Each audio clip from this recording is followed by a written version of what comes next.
welcome all of you to the meeting. Not yet. Not yet. Madam Chair, we are live. Good morning, everyone. Welcome to the meeting. I'd like to ask our secretary to please call the roll. Thank you. Madam Chair, Present. Regent Balducci. Regent Bloom. Absence is noted. He is delayed. Student Regent Glaze. Regent Guay. Present. Regent James. Absence is noted. She is delayed. Regent Japanen. Present. Regent McCarthy. Present. Regent Porth. Here. Student Regent Sanchez. Regent Santiago. Present. Regent Stewart. Here. Regent Wright. Regent Yang. And our ex officios, Professor Blitz, Professor Susanker. Thank you. Absence is noted. She is delayed. Commissioner Bartolomeo. Absence is noted. Commissioner Giuttani. Absence is noted. She will be joining us later. Commissioner Dom. Absence is noted. Commissioner Russell Tucker. Present. Thank you. Chief Workforce Officer Valeries. Absence is noted. She will be joining us later. And I'd like to recognize Regent James and Regent Bloom as they have just entered the room. Thank you. And our presidents, President Maduco, President Nunez, Interim President Smith. Absence is noted. President Toro, Interim President Singh, I'm here. and President Klonowski. Present. Madam Chair, you have a quorum. Thank you. I'd like to call for a motion to adopt the agenda. So moved. Is there a second? All in favor? Aye. Opposed? Abstentions? Motion carries. The agenda is adopted. Thank you. As we gather in person and virtually for the end of the semester meeting, I'm honored to extend my heartfelt gratitude to each and every one of you for your unwavering commitment and your dedication throughout this most challenging school year. Navigating through the complexities of financial challenges demanded not only wise decision-making, but also a shared spirit of collaboration at both the institution and the system level. Your tireless efforts and your innovative thinking have set a remarkable standard for excellence. Our accomplishments during these last 6 months are a testament to your strengths, our unity, and the cohesive team that will carry us into the future. As the chair of the board, I'm truly honored. I extend my deepest gratitude for your exceptional contributions.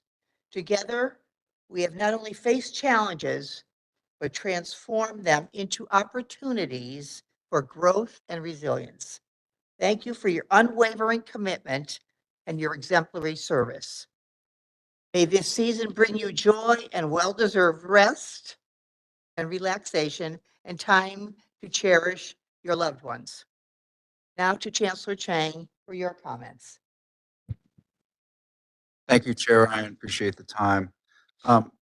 First and foremost, on a more somber and sobering note, I want to recognize the anniversary of Sandy Hook and how painful, how hard, what an enormous moral, philosophical challenge that was. The people of that community, but across the entire state and the world were really impacted. And so I just want to take a moment to recognize that.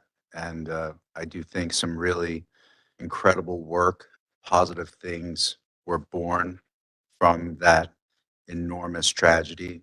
And so it speaks to the power of the human spirit. It speaks to the power of just collective work and being together to try to do the right things for the right reasons. So thank you for giving me a moment on that. Back to system-wide related issues, concerns. I want to cut straight to the chase.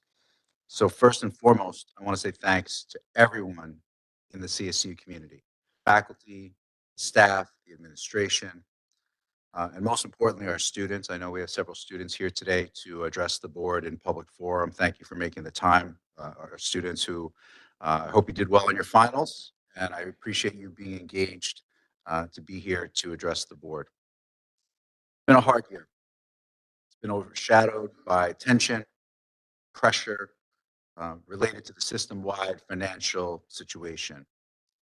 But the dedication and the spirit of our CSCU community have shown brightly, demonstrating that even in the face of adversity, we collectively find our greatest strength. I'm really inspired by the diligence and the commitment we've seen across the entire system. There's been creativity, adaptability, and a focus. All of that has been instrumental in the work that you all have done so far in mitigating these large budget deficits. All the while, I want to give a shout out to our faculty and staff here. They've done everything. You have done everything you can to try to protect our students. And in some cases, unfortunately, we have not been able to shield them completely from the impact. But I know that all of you have tried and continue to try to hold our students harmless. Fiscal landscape continues to present challenges. And you see that today in the proposal that we lay before the board. As we previously reported, the state of Connecticut's biennium budget allocation for CSCU falls significantly short of what is necessary to maintain our existing levels of operations. We have made great strides. I would dare say incredible, remarkable strides towards closing our budget gaps, but we aren't quite there yet. Today, we're asking the board to consider a tuition and fee increase. This is a step we would prefer not to take. The system has long prided itself on providing affordable access to higher education, high quality higher education. And we are acutely aware that a 5% increase will add burden to our students, directly to our students, their ability to pay, their ability to balance life, work, and family obligations, especially for our non-traditional students. We recognize this.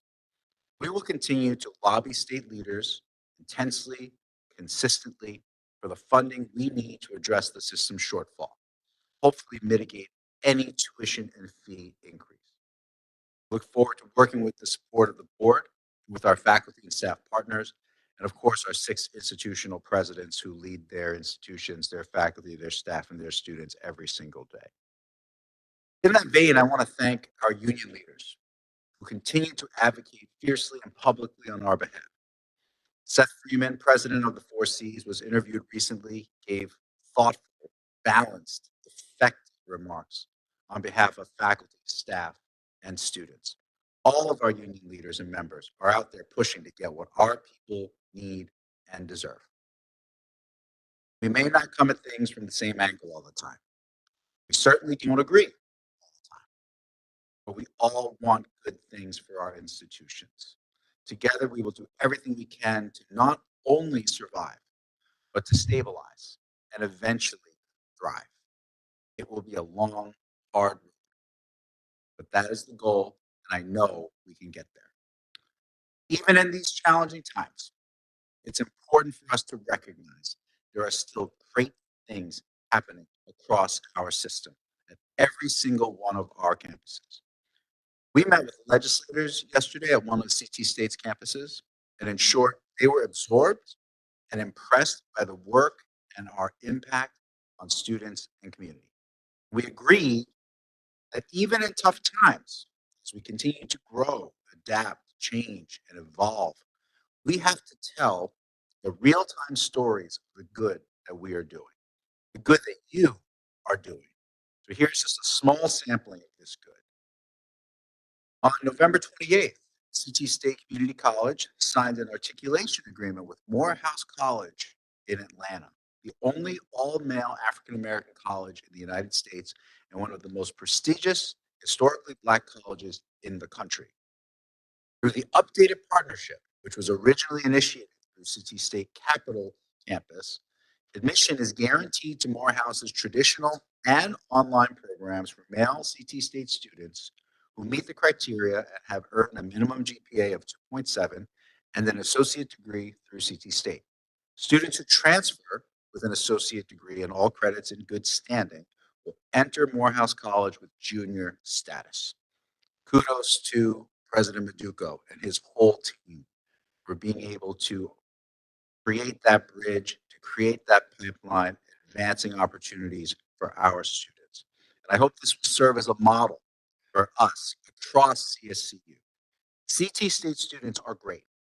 When they graduate, we need to give them clear pathways to four-year institutions and beyond. As evidenced by this partnership with Morehouse and the conversations that President Maduco and I have specifically had with other presidents around the country, other institutions want our students. We need to work harder to make sure they stay in the CSCU system and in Connecticut. You will hear more about this work for our system in the coming year. At Eastern, more than 400 Willimantic residents gathered in the Hurley Hall dining room the day before Thanksgiving. Community members and patrons of local senior centers and social service organizations feasted on turkey and trimmings at Eastern's 17th annual Day of Giving. Eastern Center for Community Engagement organized the event and arranged for 25 student volunteers to guide visitors through the cafeteria lines to the tables. It was a great opportunity to give back, and I want to give credit to the leader of Eastern, President Elsa Nunez. Note that this is the 17th annual Day of Giving, and that she is in her 18th year of being president. So I have a feeling this was born from the vision of President Nunez and has been carried through in her time. And it shows the impact that her institution, that institution has on the community, not just on the students, but also in the community. Last month, Western Connecticut State University was named the top nursing school in Connecticut by nurse.org. Alumni, students, and healthcare providers participate in ranking Western's program, which continues to have high NCLEX scores, 100% job placement. The honor from nurse.org recognizes nursing schools that excel in providing exceptional education, in fostering innovation, and in preparing nurses to make a positive impact on patients' lives. So congratulations to Western and President Singh, to the Western nursing faculty, staff, and students for that recognition. From Brook State College, online education continues to grow at extraordinary rates. Last week, Charter Oak held 2 virtual open houses with more than 70 signing up for the grad programs and almost 450 for the undergrad open house. These figures are double the largest attendance for previous virtual events. In terms of conversion, about 50% of those who sign up will attend, and an even more remarkable is that of the 450 who sign up for the undergrad open house, almost 50% will apply. We congratulate everyone involved. Look forward to learning more about those who attend and which programs are attracting them to Charter Oak. Central Connecticut State University's Career Development Office has inaugurated the Central Career Closet, which offers complimentary, professional, career-ready clothing to all students. Students who have other family and financial priorities, having a place on campus to access professional clothing for career fairs, business attire to wear at work, internships, or interviews takes a huge burden off these students and their families. And I'm just going to tell you a quick personal story. I remember going to interviews several decades ago when I was young, and I didn't have a suit. And I wore one of my dad's old suits. And I didn't have dress shoes. And I wore my dad's old dress shoes. Let's just say I'm a little bigger than my dad. I will never forget how a size 10 and a half shoe feels on a 12 foot.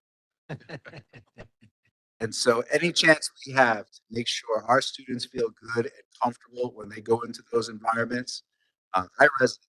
Students look good, they feel good, which leads to more opportunities, and it's essential for conveying professionalism, fostering positive first impressions, boosting that self-confidence. I didn't get the job, by the way, that I interviewed for. Surprise, surprise. What a wonderful example of supporting our diverse students all the way through the education process to that career that they're looking for.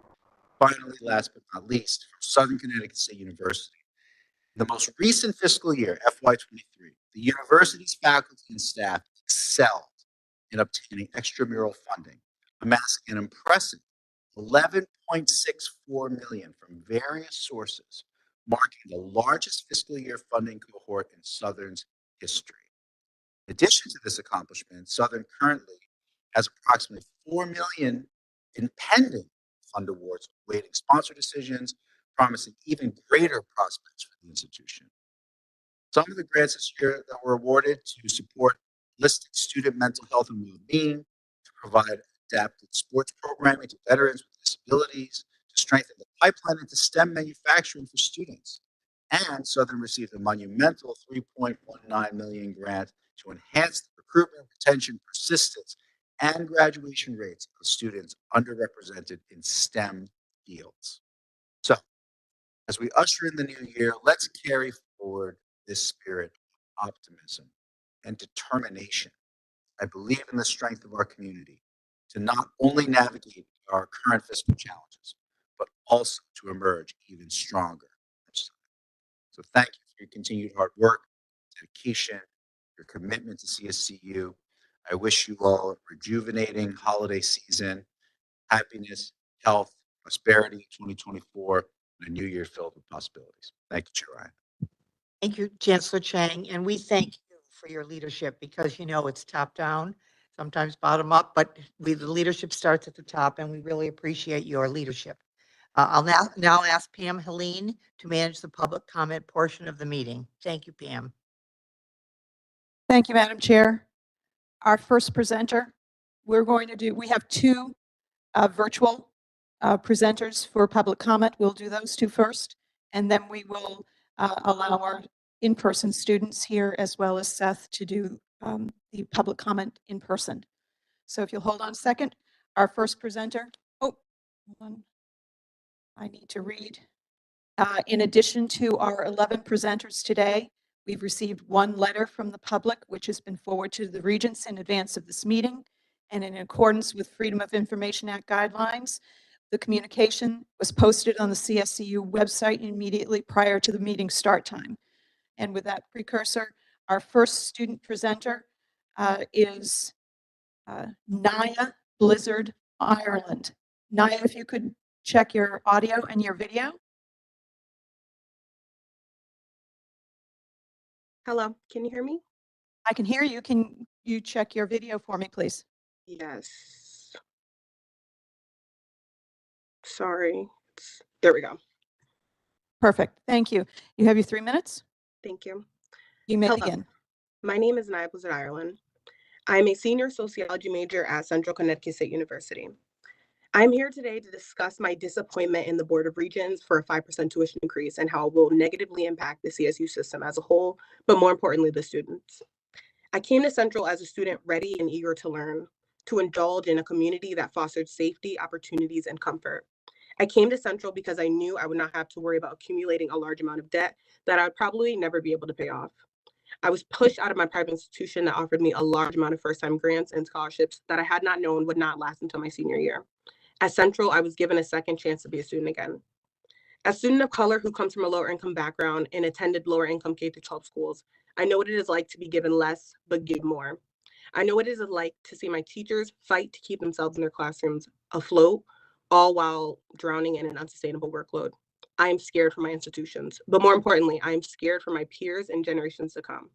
I am scared that they will never experience the freedom, curiosity, and exploration as I did at my institution.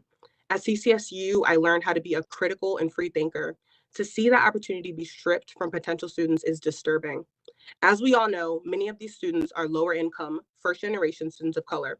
We are the future of Connecticut.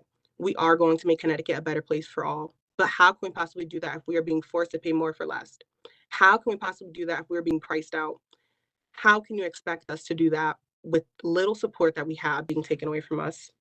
These actions will not be forgotten. We, the students, will not forget about our universities being a hollowed out learning institution.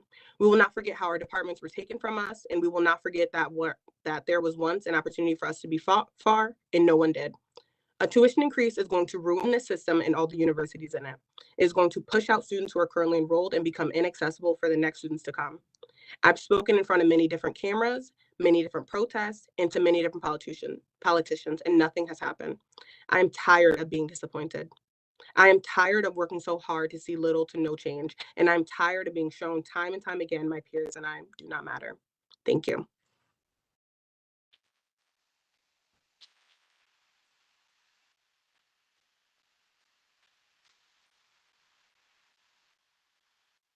Thank you. Thank you, Thank you, Naya. Our next public speaker is Hiram Merkley. Hiram, can you check your audio and your video? Hello, am I audible? You are, and I see you. So do you have your 3 minutes? Yes, I do. You may begin. Thank you. All right. Hello, everyone. My name is Hiram Merkley. I am a computer science major at Three Rivers, and I'm in my last year pretty much. I came in front of all of you all to discuss how I feel the tuition increase is dangerous in regards to community colleges as well. I appreciate Naya's view on a four-year institution, as I feel it is just as dangerous for four-year institutions as community colleges. However, there's also a lot of individuals in community colleges who are non-traditional students, who are not necessarily the correct mold of what would be assumed as an out of high school student. For example, I actually graduated in Europe, so I never got any of the Pell Grants, the Pell Grant PACT programs. I have had to pay pretty much out of pocket every step through community college. So I've been lucky that I've been able to get scholarships and push through in that. But unfortunately, I know and I can count it without my hands, it goes far more than that. The amount of people that are struggling to meet ends with community colleges, the people that are legitimately living in their cars because they can't make ends meet, have to eat spaghetti out of Tupperwares, all of that. And I feel these tuition hikes are detrimental to that group of students, most specifically because of PACT programs and Pell Grant being able to cover people that are fresh out of high school and non-traditional students better. And I also want to discuss how I believe it is extremely dangerous that we are increasing tuition and planning it based off of current enrollment when a lot of the discussion that's been had is how the 2008-2009 financial crisis has impacted us. And the direct consequences being people are having less children and also people are more money conscious.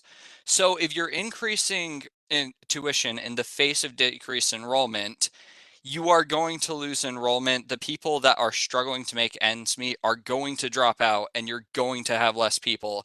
So that deficit you're trying to conquer is going to be completely decimated by the fact that you are shoving people out of the ship.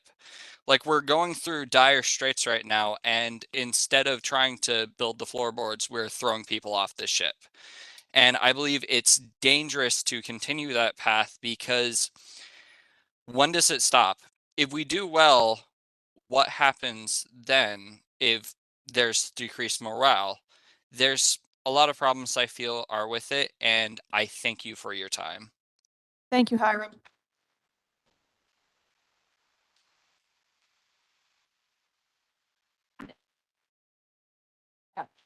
Now, Madam Chair, we're going to move to our in-person public comment with our first student is Lydia Szynski.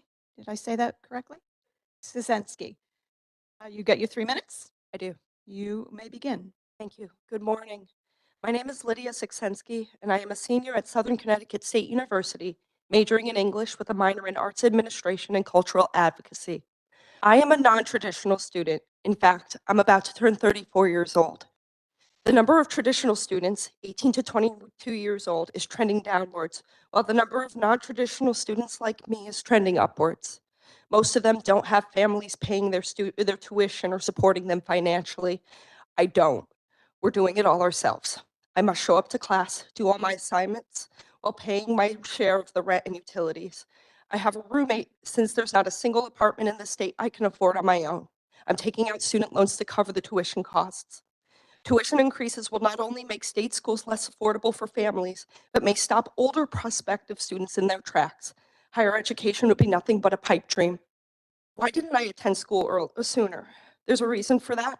I wasn't born into wealth. Neither of my parents made a lot of money. I grew up on the second floor of a duplex in Wallingford along with 4 younger siblings. And on the heels of the 2008 recession, when I graduated high school, it was very clear that college wasn't a feasible option for me, despite being an early reader and having a strong capacity for writing. I worked in retail and restaurants throughout my 20s, and I struggled with the feeling that I could be doing something more. I was lucky enough to have the support of another family as well as financial aid to pursue a healthcare degree at Manchester Community College. However, in the aftermath of the COVID-19 pandemic, the job I took on was very stressful, hours were limited, and it was not the pathway to the middle class that was sold to me. In fact, I made better money waiting tables. Going to Southern, though, has been life-affirming. The English major has been personally meaningful to me. And my upcoming internship with the Community Foundation for Greater New Haven will allow me to use my writing skills to help make the New Haven area a place where residents can thrive. I have been fortunate to receive a small stipend so I can take on this internship paid, so I can spend my time working with a nonprofit instead of relying on restaurant work. So I ask of you, if you have a direct line to Governor Lamont, please consider the impact of tuition increases and budget cuts on students who are trying to better their lives and the lives of others. In the face of increased costs of living and change direction, you are not hemorrhaging funds on frivolities when you fund these CSUs. It is an investment in a better, brighter, and beautiful future for Connecticut. Thank you very much for your time.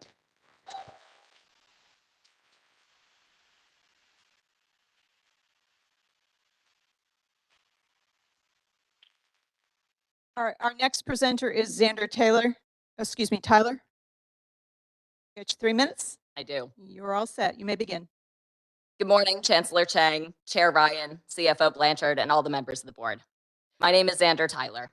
I'm a senior at Central Connecticut State University, and in 2 days, I will graduate with a Bachelor of Arts degree in economics with a minor in sociology. I've learned a great deal at Central. I treasure the education that I have received there. I have worked hard, and so have my professors, both full and part-time. I'm proud to be from CCSU. There's no reason for me to appear before you this morning. In a matter of days, I will be an alum of the CSCU system. But I feel compelled to be here today. I must appear before you today. One of the things I learned at Central is always to stand up for what is right and to call out what is wrong. The fact that this board is going to increase tuition and fees for students is wrong and short-sighted. The fact that this board will cut, merge, and park programs is wrong and short-sighted. The fact that this board will kick part-time professors to the curb is wrong and short-sighted. But what this board will do today, and what you have done with your mitigation plans, is to marginalize the marginalized.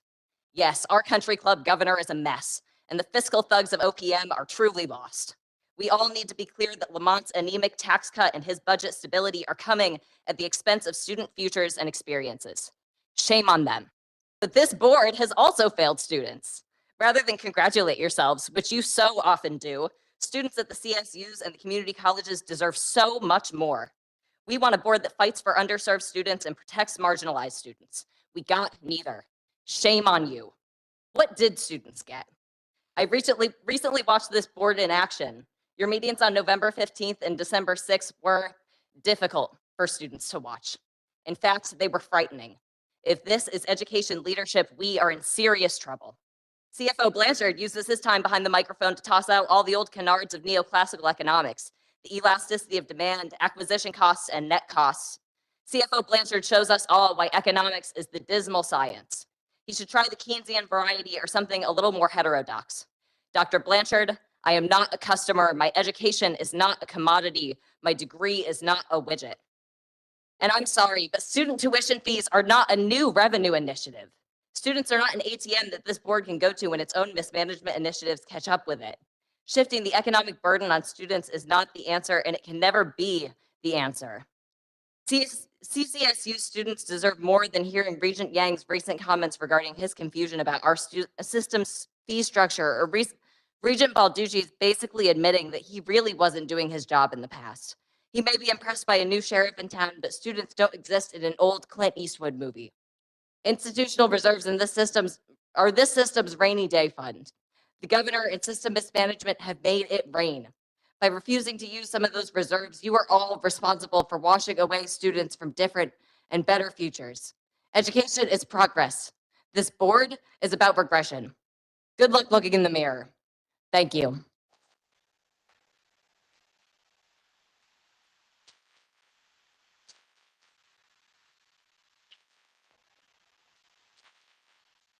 Ladies and gentlemen, please. Ladies and gentlemen, we need to continue. Please, our next public speaker is Sam King, student from Central. Thank you. You have your 3 minutes. Thank you. Hello, I'm Sam King, and I'm a sociology major and business minor. I've been attending CCSU since 2017, and in that time, I've experienced several ups and downs, including switching my major several times, dropping out during the COVID-19 pandemic, and unfortunately, the loss of my father in 2018.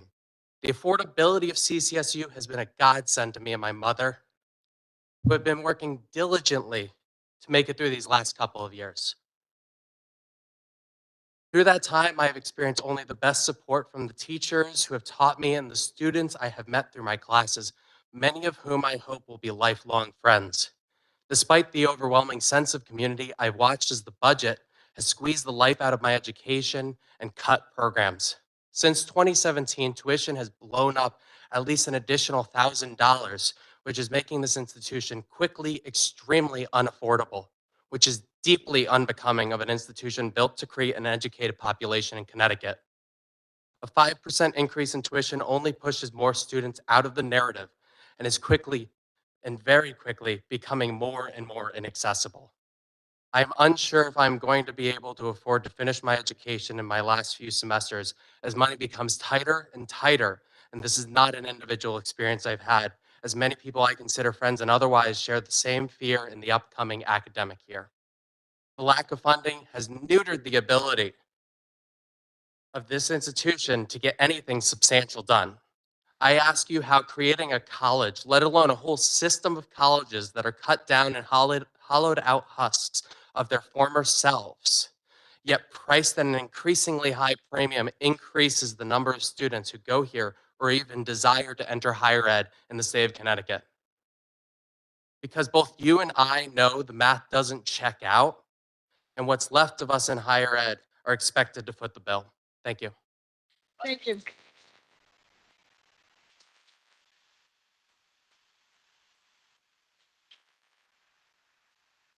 Thank you. Thank you. Our next speaker is Rosamar Quinones.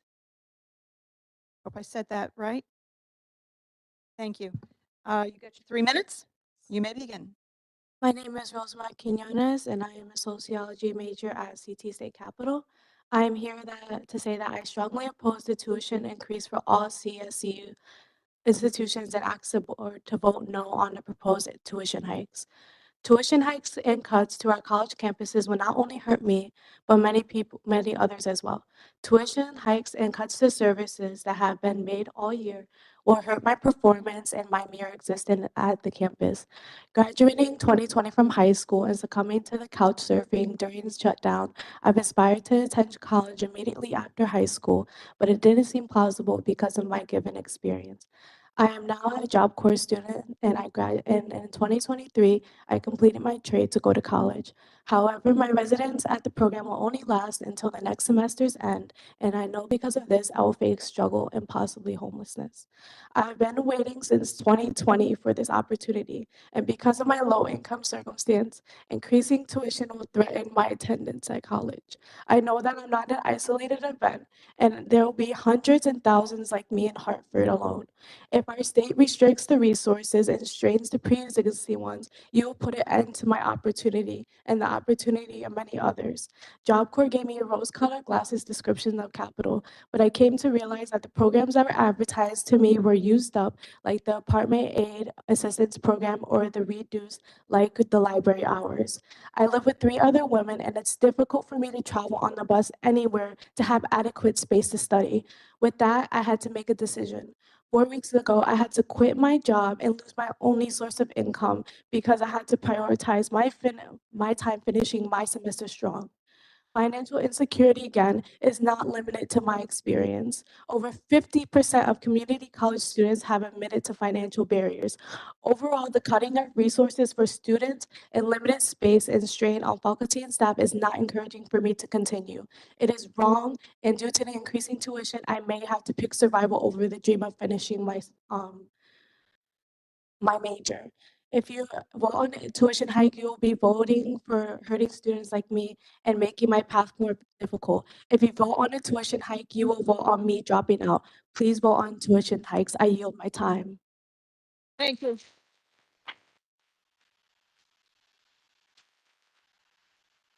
Thank you.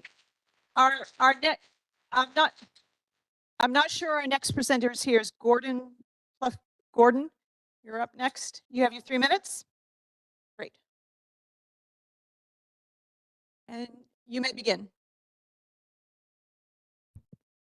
Good morning. Thank you for having us here today. My name is Gordon Pluff. I'm a student at CT State Manchester. I'm a part-time EA, proud 4C union member. I'm also our SAC rep. And I'm here to tell you, and you've heard it before, you're hurting us. These tuition hikes, these potential cuts to services. At Manchester, we've run our budget very responsibly over the years, and yet every year for the last 10 years that I've been around, budget cuts, budget cuts, budget cuts, budget cuts. Now that our population is more than 50% non-white, now we're defunding because further budget cuts are taking away services from our students. Our amazing CEO, Dr. Esposito, is going to be left to make decisions. Cut library services, cut cafeteria, close services like our fitness center, welcome center, pantries. Why do we even have to have a pantry?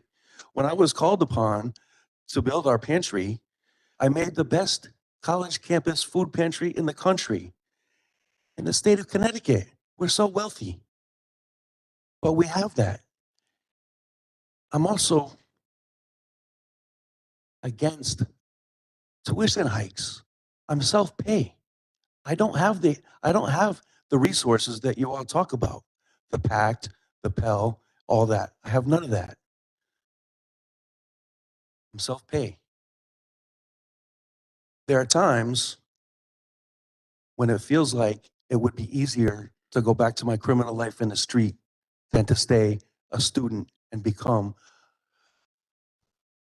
everything that I was designed to be. I need this public education. I don't want to go back to the street. I sat at Dr. Blanchard's presentation last week. Thank you for that. That was beautiful. But what it brought to mind for me is that for the last 10 years, sitting in those meetings, I'm hearing the same thing. I'm going to vote for this budget, but I don't like it, but we'll do a better job next year. When does next year come? Have we gotten there yet? Can we declare 2024 the next year that we're going to do a better job? Look at the problem a little bit different, create different strategies. Can we fund CT State a little bit different? This fight is not easy. My professor sends his regards. I'm supposed to be in my class right now. It's finals today. I'm here because this is important. I have to represent us, the non-traditional students, drug addicts and recovery students, low-income students. We're here to fight. We shouldn't have to fight to stay in school. We shouldn't have to fight to stay off the streets. We're here. We see you. We're watching how are you fighting for us or are you protecting your stations in life? If I made anyone feel uncomfortable, yes, I'm talking to you. I'm asking for your support. I'm asking for you to stop raising tuition. I'm asking you to stop making our CEOs make budgetary cuts to our campuses. We need you. You need us. Let's fight together. Gordon, can you Thank you. wrap up? Thank you.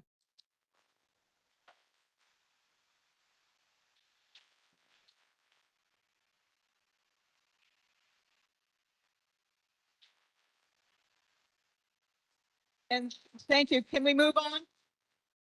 Our next presenter is Amelia Kearney. Got your, hold on a sec. Thank you. Good morning. My name is Amelia Kearney, and I'm a second-year student at Tunxus Community College. I'm here today to ask the Board of Regents to not raise tuition next year, as it would be harmful to all students in the system. Connecticut's community college system is incredibly important because it gives low-income students a place to begin their higher education journey. All right, one sec. And tuition increases threatens the ability for many students to continue their college education. I attend Tunxus because it is a local and affordable college where I can earn my associate's degree before transferring to a four-year school. My parents also attended community college when they were younger, so the community college system has played an important role in my family's education journey. I'm currently a liberal arts and sciences major, and this semester I've had to drive almost an hour to Manchester Community College because the biology class that I need to graduate was not being offered at Tunxus. Not having access to classes you need is only an increasing issue for students, and having to drive further for a class means less time for work and other commitments. The community college system is already experiencing drastic budget cuts from the state and government, and campuses are cutting resources that are vital to student success, such as tutoring and library hours. Adding a drastic tuition increase at the same time will be harmful for students and make it much more challenging to continue taking classes and eventually graduate. Again, I urge you to look at how harmful a drastic tuition increase will be for students and the impact it will have on our lives. Please do not raise tuition. Thank you.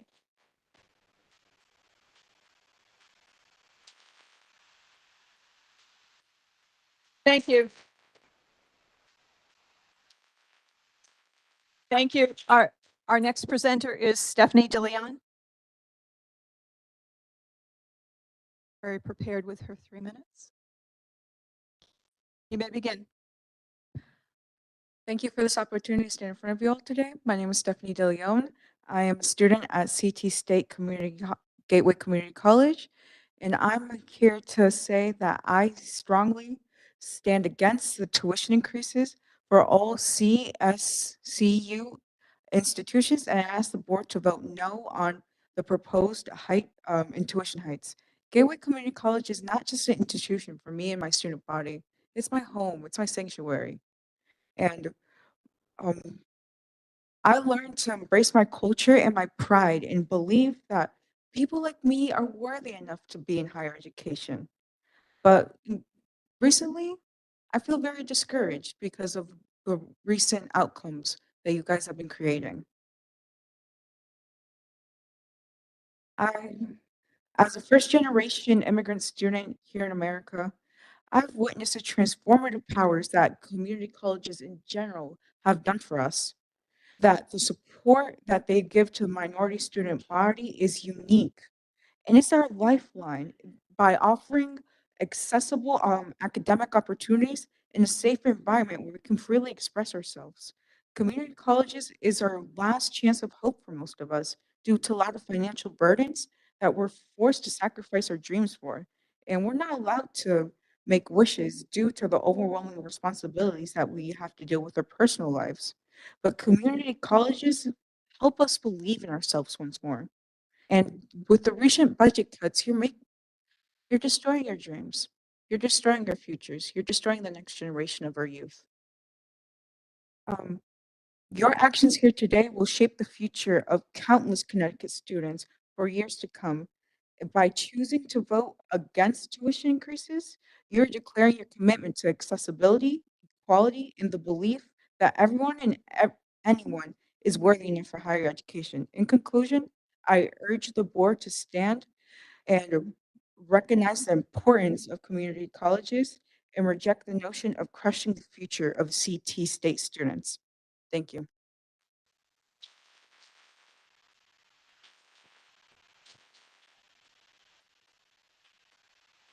Thank you.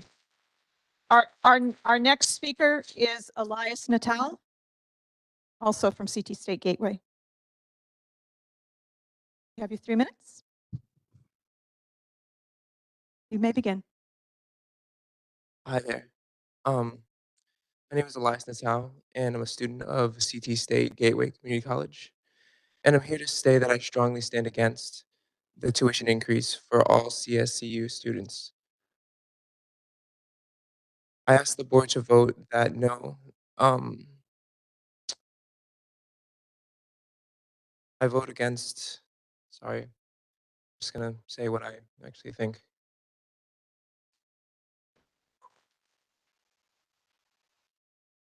I feel that I'm lucky. I come from a two-parent household where both of them worked and I never really wanted for anything. But going to this school, I've met people and I've made connections with people that are maybe not as lucky as me. I've met people that have children and people that work full-time jobs trying to support themselves, trying to actually speak for themselves and advocate for themselves while they're going to school. I've met people that have two jobs trying to support their family while their family don't work and they live in less refined neighborhoods, I would say. I can't really speak for them, but I can try to understand them and speak for them here. I wish that you can understand how what they're going through and how they feel. They can't exactly speak up for themselves, and not all of them want to, but I want to. I feel that this tuition increase is wrong, and I don't know the inner machinations of politics and society and budgetary things, but I ask you to understand their situations and try to feel for them because they're going through things that none of you really understand. Or maybe that's something, maybe I'm just being harsh on you. You guys all have hardships, but please, if you could find it in your hearts to do the right thing, and that'll be it.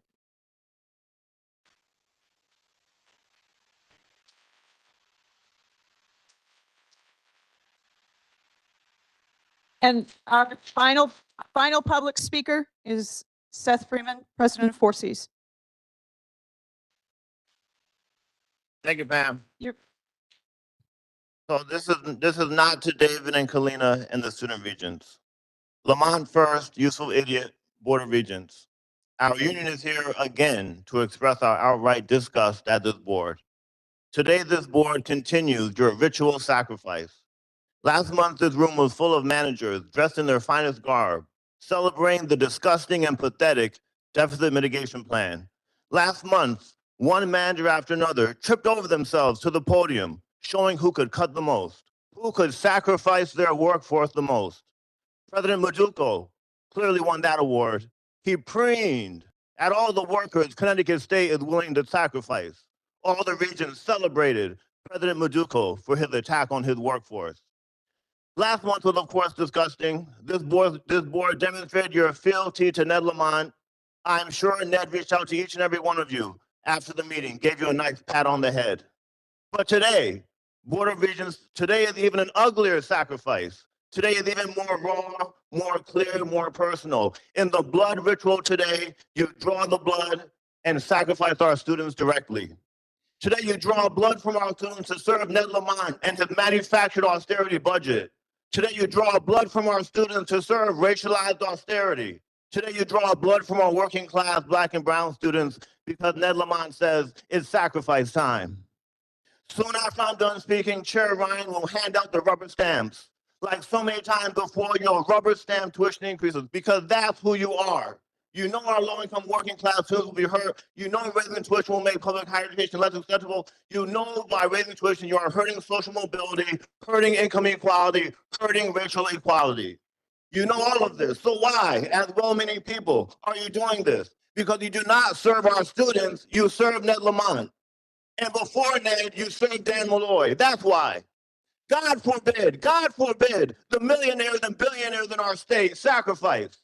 God forbid they pay more so our working class students don't have to sacrifice. No. So our message, no. Public higher education. No, said Ned Lamont. Sacrifice the workers, said Ned Lamont. No, sacrifice the students, said Ned Lamont. Our message to the youthful idiot board today is simple, and to your proxy, Ned Lamont, is clear. We do not accept the disgusting cuts you've made this year. We do not accept the tuition hikes. We do not accept our state gutting public higher education. We are fighting back. We're going to hold Ned Lamont and the legislators accountable for attacking our students and attacking our workforce. We are fighting for our students, and we're going to win. We hope one day this board gets on the right side of the fight.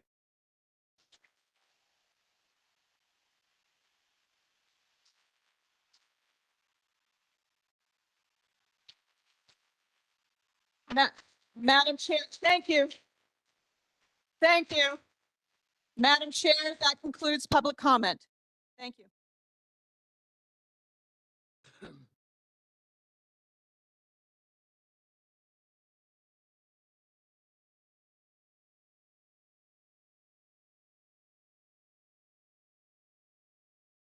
Chancellor Chang would like to make some remarks, please. Sure, I'll just be very brief. I just want to, again, thank all of the folks who have taken the time to come here in person to address the board. Um, it's not easy, right, for all of you. Obviously, I just want to let you know that board can disabuse me of this if I'm incorrect, but I believe I speak for the board in saying that we hear the distress, we hear the pain that you're in, we feel that pressure, right?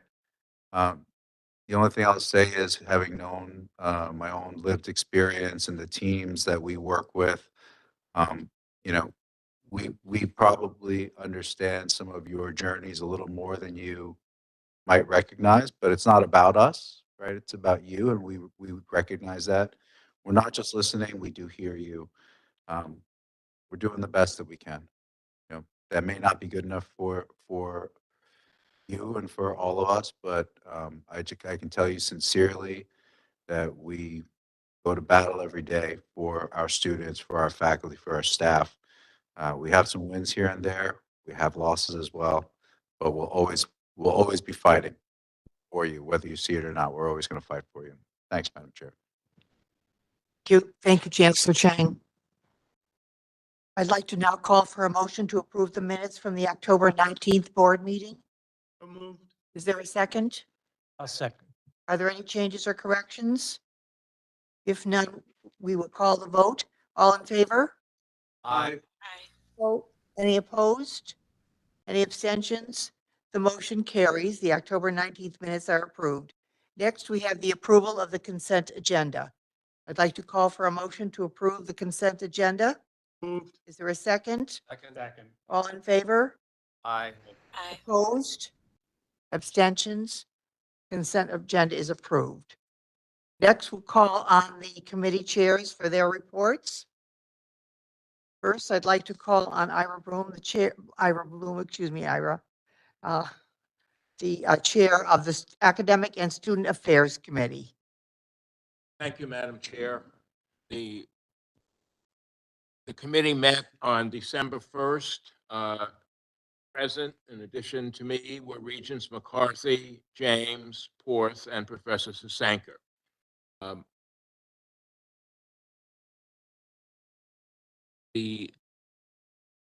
Excuse me, all the institutions sponsoring, presidents sponsoring programs that I'm going to be talking about, making investments. These investments which will increase opportunities, in spite of some of the things that we've heard in the last few minutes, within the system or within the colleges, the deficit mitigation plans of the colleges. These will create new opportunities for students within the system. The first item that I'm putting forward, Resolution 8A, is a resolution regarding annual enrollment and completion reporting to the board. Madam Chair, if I may, before we begin discussion, I would like to request that we move to put this item on the forward for discussion. All those in favor? Opposed? Abstentions? Move forward, please. Thank you. I'd like to ask Regent McCarthy if he would want to present this item. Thank you, Chair Bloom. I'll make a brief set of introductory comments about the proposed item on the agenda. This is a simple item. It's a request for clear, predictable, concise information on enrollment projections, as well as actual enrollment, and on the completion of programs at all levels throughout the system. This information exists, it's on the website, but it exists in what I would describe as very difficult format to access. And our request is simply to ask that the administration prepare annual reports on enrollment and degree completion and present those reports through the Committee on Academic and Student Affairs so that they are publicly available and readily available to all interested in the university. So that's the purpose of the motion. As regents, we feel that it is important that we and students and faculty and staff have access to clear reports on enrollment targets, actual enrollment, and completion of degrees and certificate programs. And that's what we're requesting in this resolution. Other comments about the resolution? Just a quick comment. I thought there was something in here about monthly reporting, or this is now annualized? No, it's not monthly reporting because the data don't even come in on a monthly basis. The data come in on a semester basis, and there are set dates. And the reason why in this resolution, we've actually proposed a two-part system. One report on enrollment coming in on May of each year, and a second report on degree completion coming in at the beginning of the following year, so in September. It's because by May, actually by April, complete enrollment reports are available for the entire system. They're only provided twice a year scheduling. And similarly, the once a year report on degree completion is a summary of everything that goes before. We wouldn't expect that monthly reports would be much different month to month because the data simply aren't collected and available. Small intervals. And I should also say that what we're looking at here is reports at the institutional level. We're interested in enrollment projections, actual enrollment, degree completion at the four senior colleges, plus the four senior universities, Charter Oak State College and Connecticut State College. We're not asking for detailed reports on programs and anything more specific than at the level. We want to make sure, as exercising our fiduciary responsibility as trustees and recognizing that enrollment is why we're here, that we have regular, timely, and consistent reports at least once a year. Other comments on this item?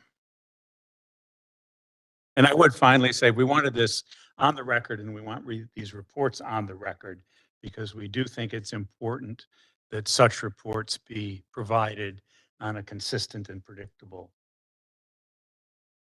I want to say briefly, thank Jim and Ira for your leadership on this. I think this is a good example of how the Board of Regents can take one of our most important issues and together look at how we stand with regard to enrollment and retention and completion. So I appreciate that. And I want to say too that I know this is a topic that faculty brought up in a recent meeting. And I believe that this is in part a response to that. Thank you. It is actually, let me elaborate on that, Rick. Thanks very much.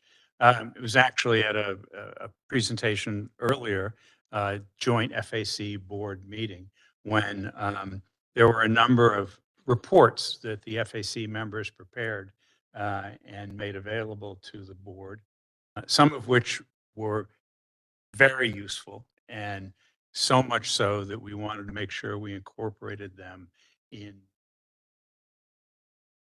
specifically recognize the FAC in this resolution. The report that they submitted that began this actually was a longer term report on enrollment targets and enrollment achievements over, I believe it was a 10-year period.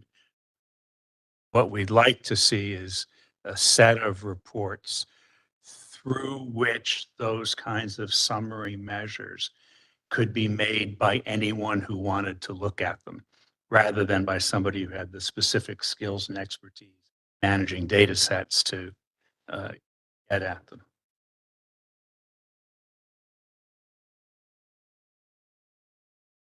Other comments? Madam Chair, may I ask you, then we can move. Yes, thank you. All those in favor of the student reporting and completion reporting signify by saying aye. Aye. Opposed? Abstentions? The resolution is approved. Thank you so very much. The next item is a 3+2 special education program, BS to MS degree at Central Connecticut State University. Before we open the item for discussion, may I have a motion to approve the resolution? Moved. Is there a second? Second. Thank you. Ira will introduce the item. Item 8B on the agenda, the new 3+2 Bachelor of Science to Master of Science Special Education Program at Central.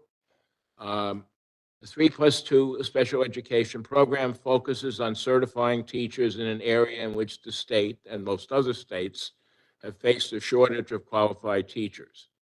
Special education teacher shortages in Connecticut are persistent and are expected to increase with the growing number of teacher retirements in the next decade.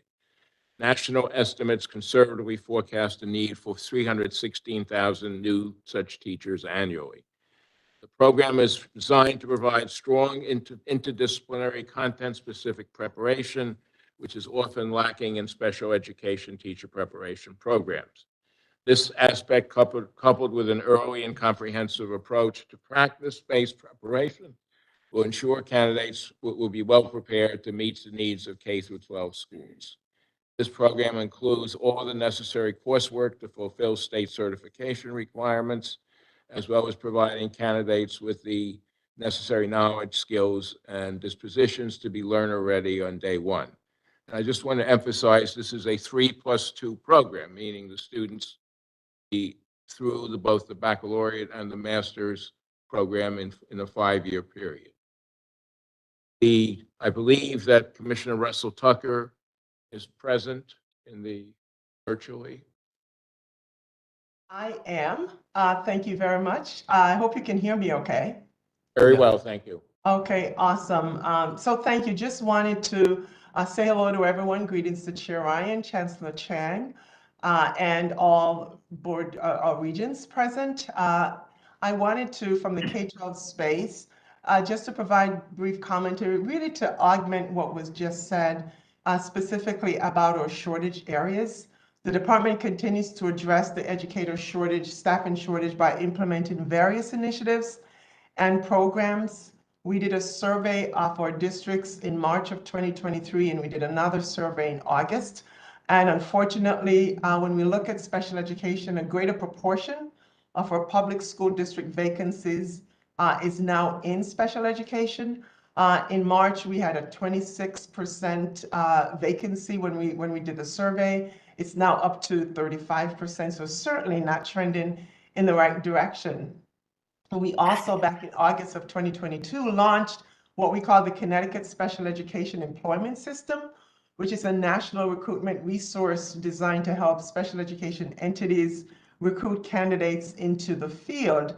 And while we've seen over 600 placements through the system, we still have a lot of road that we need to make up in this area. For those who don't know, we have about 88,000 students in our system that are identified as students with disabilities. So with that backdrop, we certainly support the program that's being launched, stood up here, or proposed today. As you may or may not know, that CCSU is currently approved by the Connecticut State Board of Education to offer a graduate level initial preparation program leading to Connecticut certification in comprehensive special education. With this new approval, we could see certainly with our board, with your approval, and also ultimately with our state board approval, this would also offer initial certification in comprehensive special education at the undergraduate level. And so there are certainly required processes for approval at the State Board of Education that rest with the board. However, your action today certainly moves the process forward as we look to obtain additional certified special educators within Connecticut to help address the shortage in this critical area of need. And so thank you for your thoughtfulness in taking a look at this program. Just wanted to add my voice to thank you for that and look forward to the action today. Thank you, Commissioner. We appreciate your very helpful comments. I don't know if the Chief Workforce Officer, Valeris, is still with us. She was here before. She's probably off to another meeting. We have a workforce cabinet meeting that is going on now, so she probably jumped off here, and I'm going to need to join them over there as well. Thank you. Thank you for staying with us, Commissioner. Okay, so comments on this proposal from the regents? I want to say that 2 of those students are my children, and I strongly support everything that we can do in this state to help the group. Any other comments? Madam Chair, may we move this? Yes, we will. All those in favor, as we presented, please signify by saying aye. Aye. Opposed? Abstentions? The resolution is approved. Thank you. Thank you again, Commissioner. Item 8C, Bachelor of Science Program in Software Design at Charter Oak State College. Madam Chair, may I ask you to move this forward? Yes. Motion to move this forward. Before we open the item for discussion, may I have a motion to approve the resolution? Is there a second?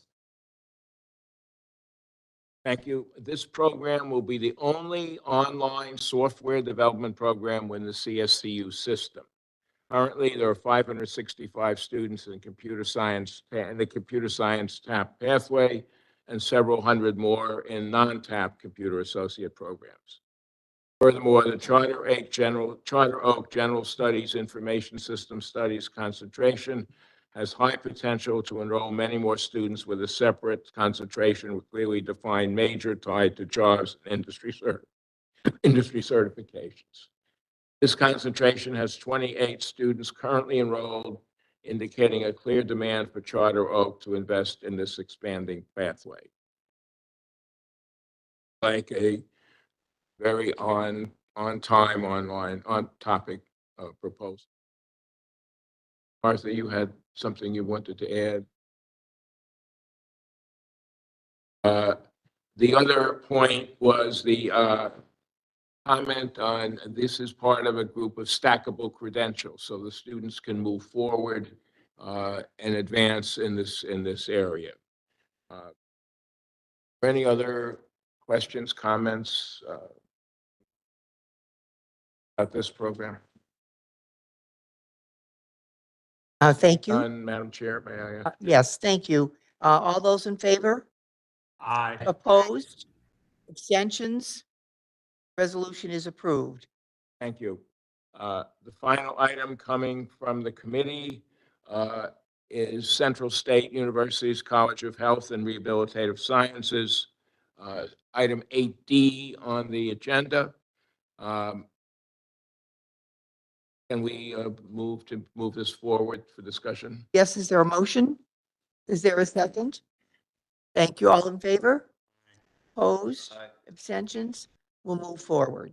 Okay. CSCU's College of Health and Rehabilitative Sciences is designed to bring together a number of important health and allied health programs that were scattered or that are at the moment scattered in various departments in Central. And I might add, in some sense, hidden in various departments in Central. The proposal the creation of the college would increase enrollment at both the graduate and undergraduate levels, we hope, strengthen collaborations on and off campus, streamline resources that are currently duplicated in different schools within Central, and enhance community engagement within community clinic, which is an important component of this program and serves the New Britain community. The new college creates better exposure for Central's health science programs that facilitates effective marketing strategies. So CSCU already offers these health science programs and would be an attractive option for prospective students. I just want to reinforce, these are programs that are already functioning. The proposal here is to house them in a structure that would increase their visibility, attractiveness, and ability to contribute to the community.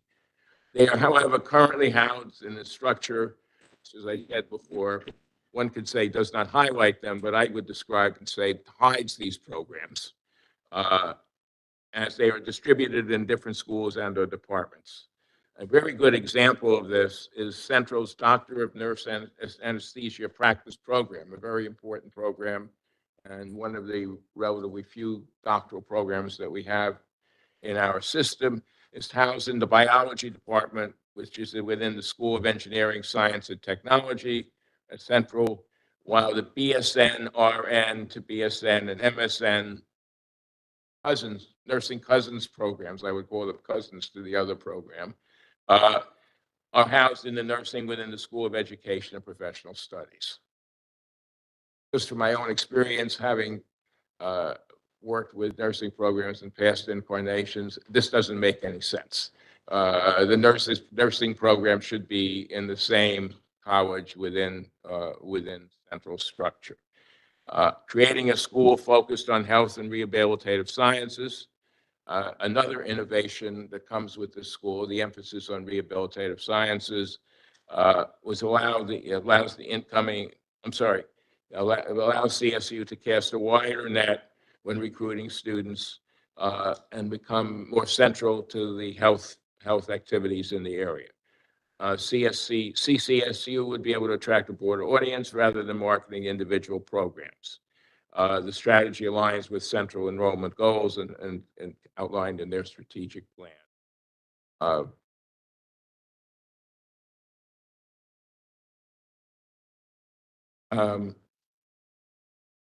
Comments, questions from the region?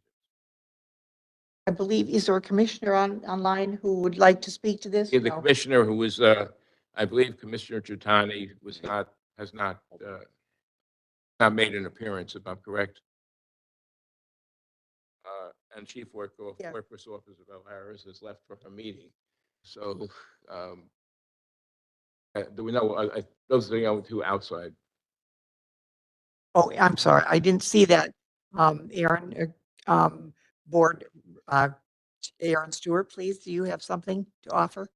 I do, Madam Chair. I just want to chime in and say that I've been talking for quite some time with President Zulma Toro about this college and this addition to CCSU. As a Central graduate and as the mayor of the host committee of our host city of Central, it's very exciting to see a unique approach like this and bringing this program to fruition and making this college of Central a reality.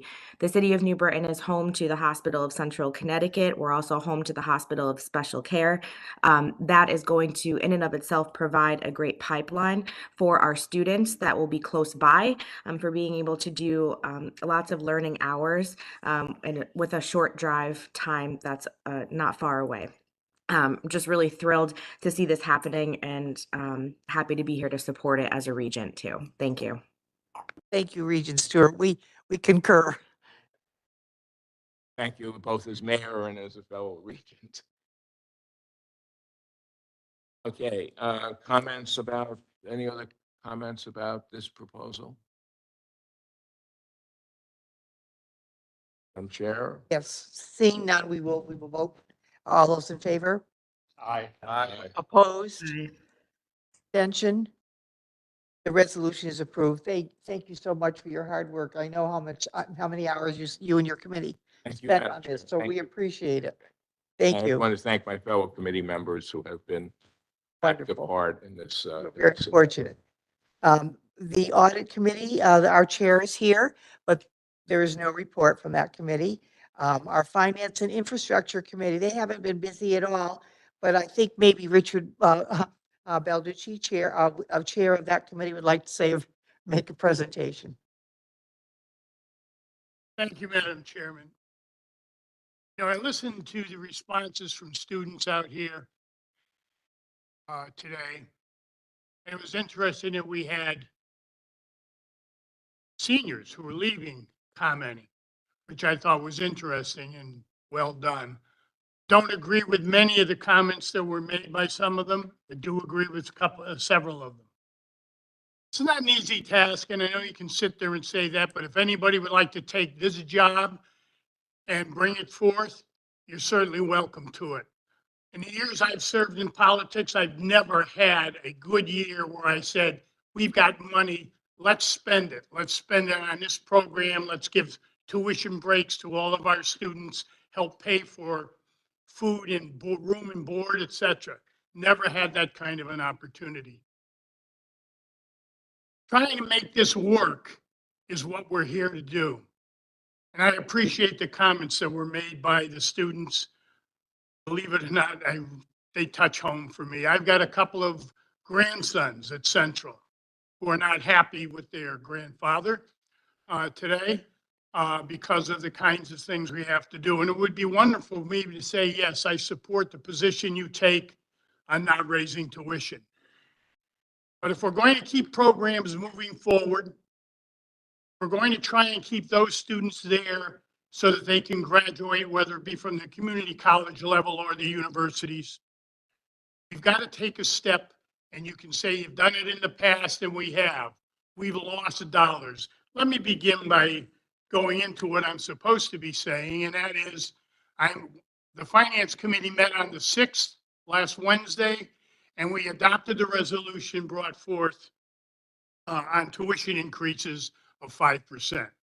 I'm bringing it here again before the board so that they can listen to a brief presentation by our CFO and understand why. That 5% equates to $305 a semester at Central, Southern, Eastern, and Western, and $123 at Connecticut State Community College. Not something easy.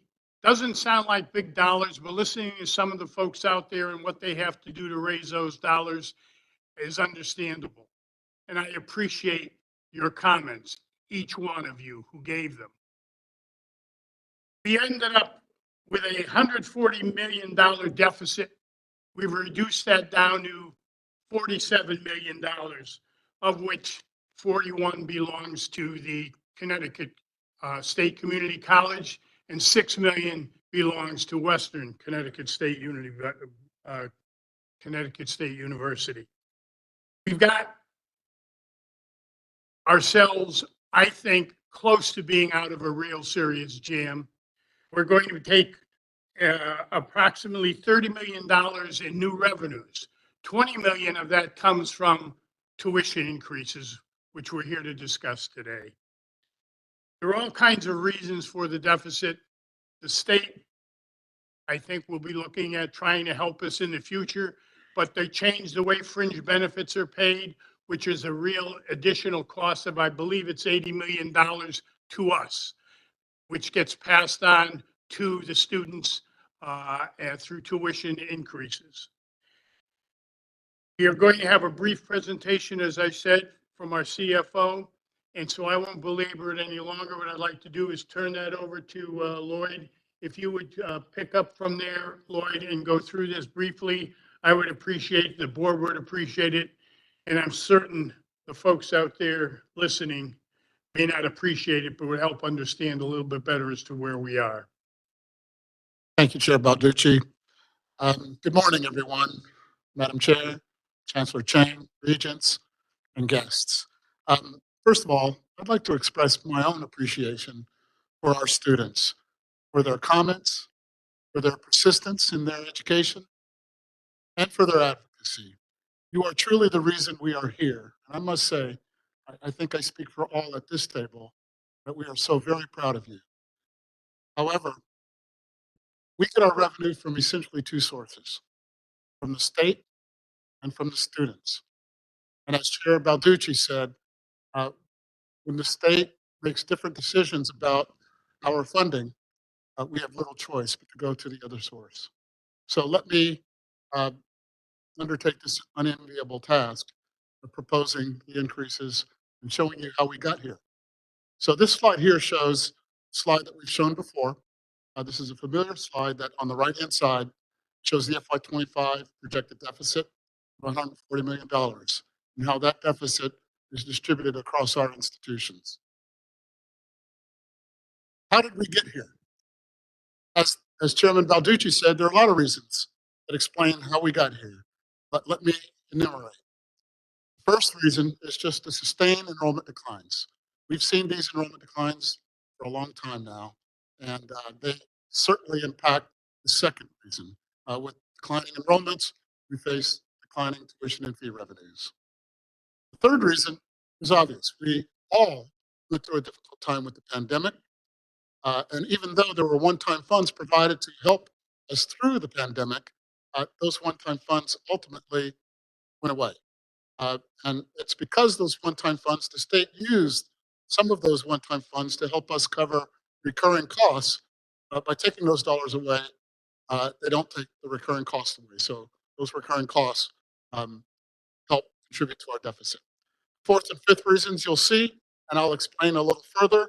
Uh, while the block grants increased slightly, it was the one-time cost associated with the pandemic, both well, mainly the stimulus funds that went away before our enrollments rebounded.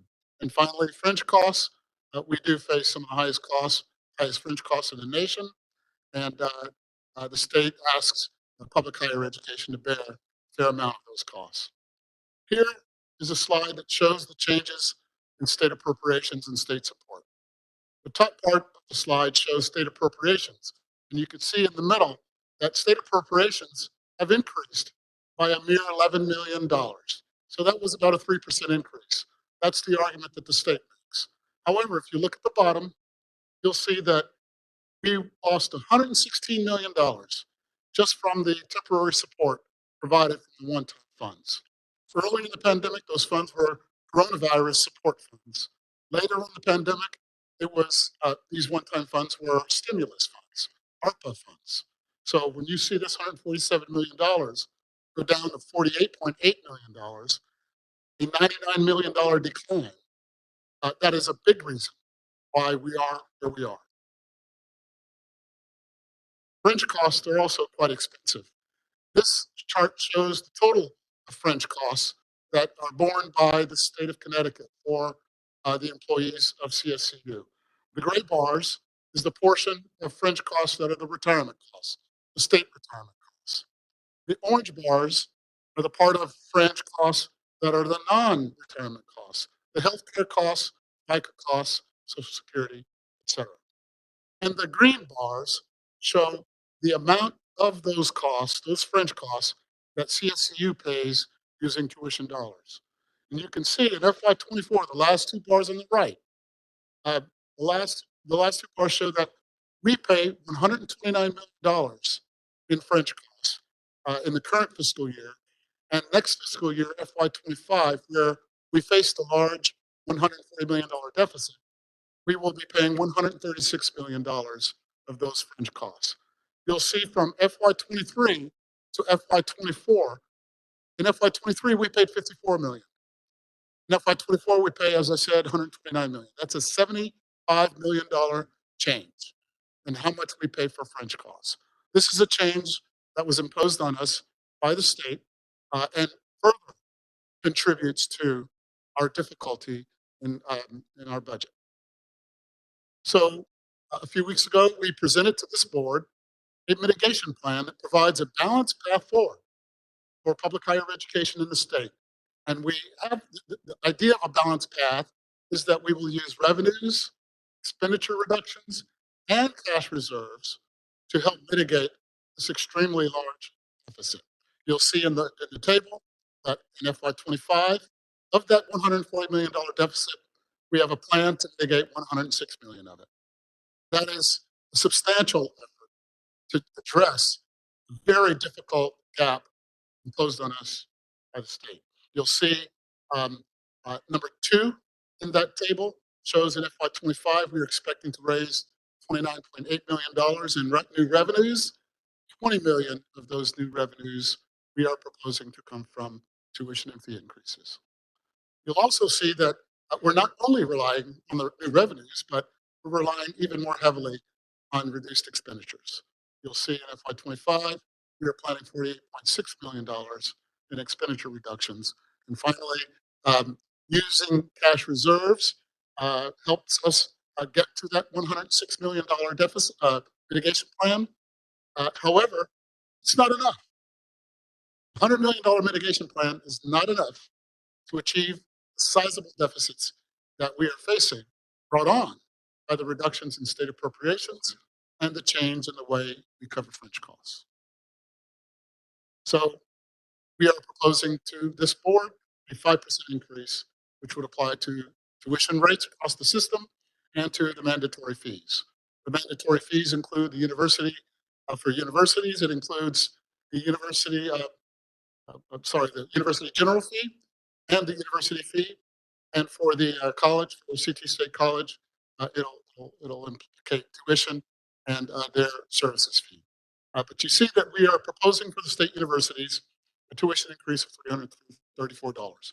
That's for the full academic year starting in the fall of 24.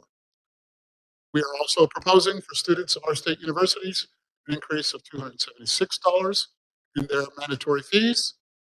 And for those who live on our campuses, we are proposing a $234 increase in the room rate and a $146 increase in the food service rate. These are averages that will differ slightly across our four-year institutions.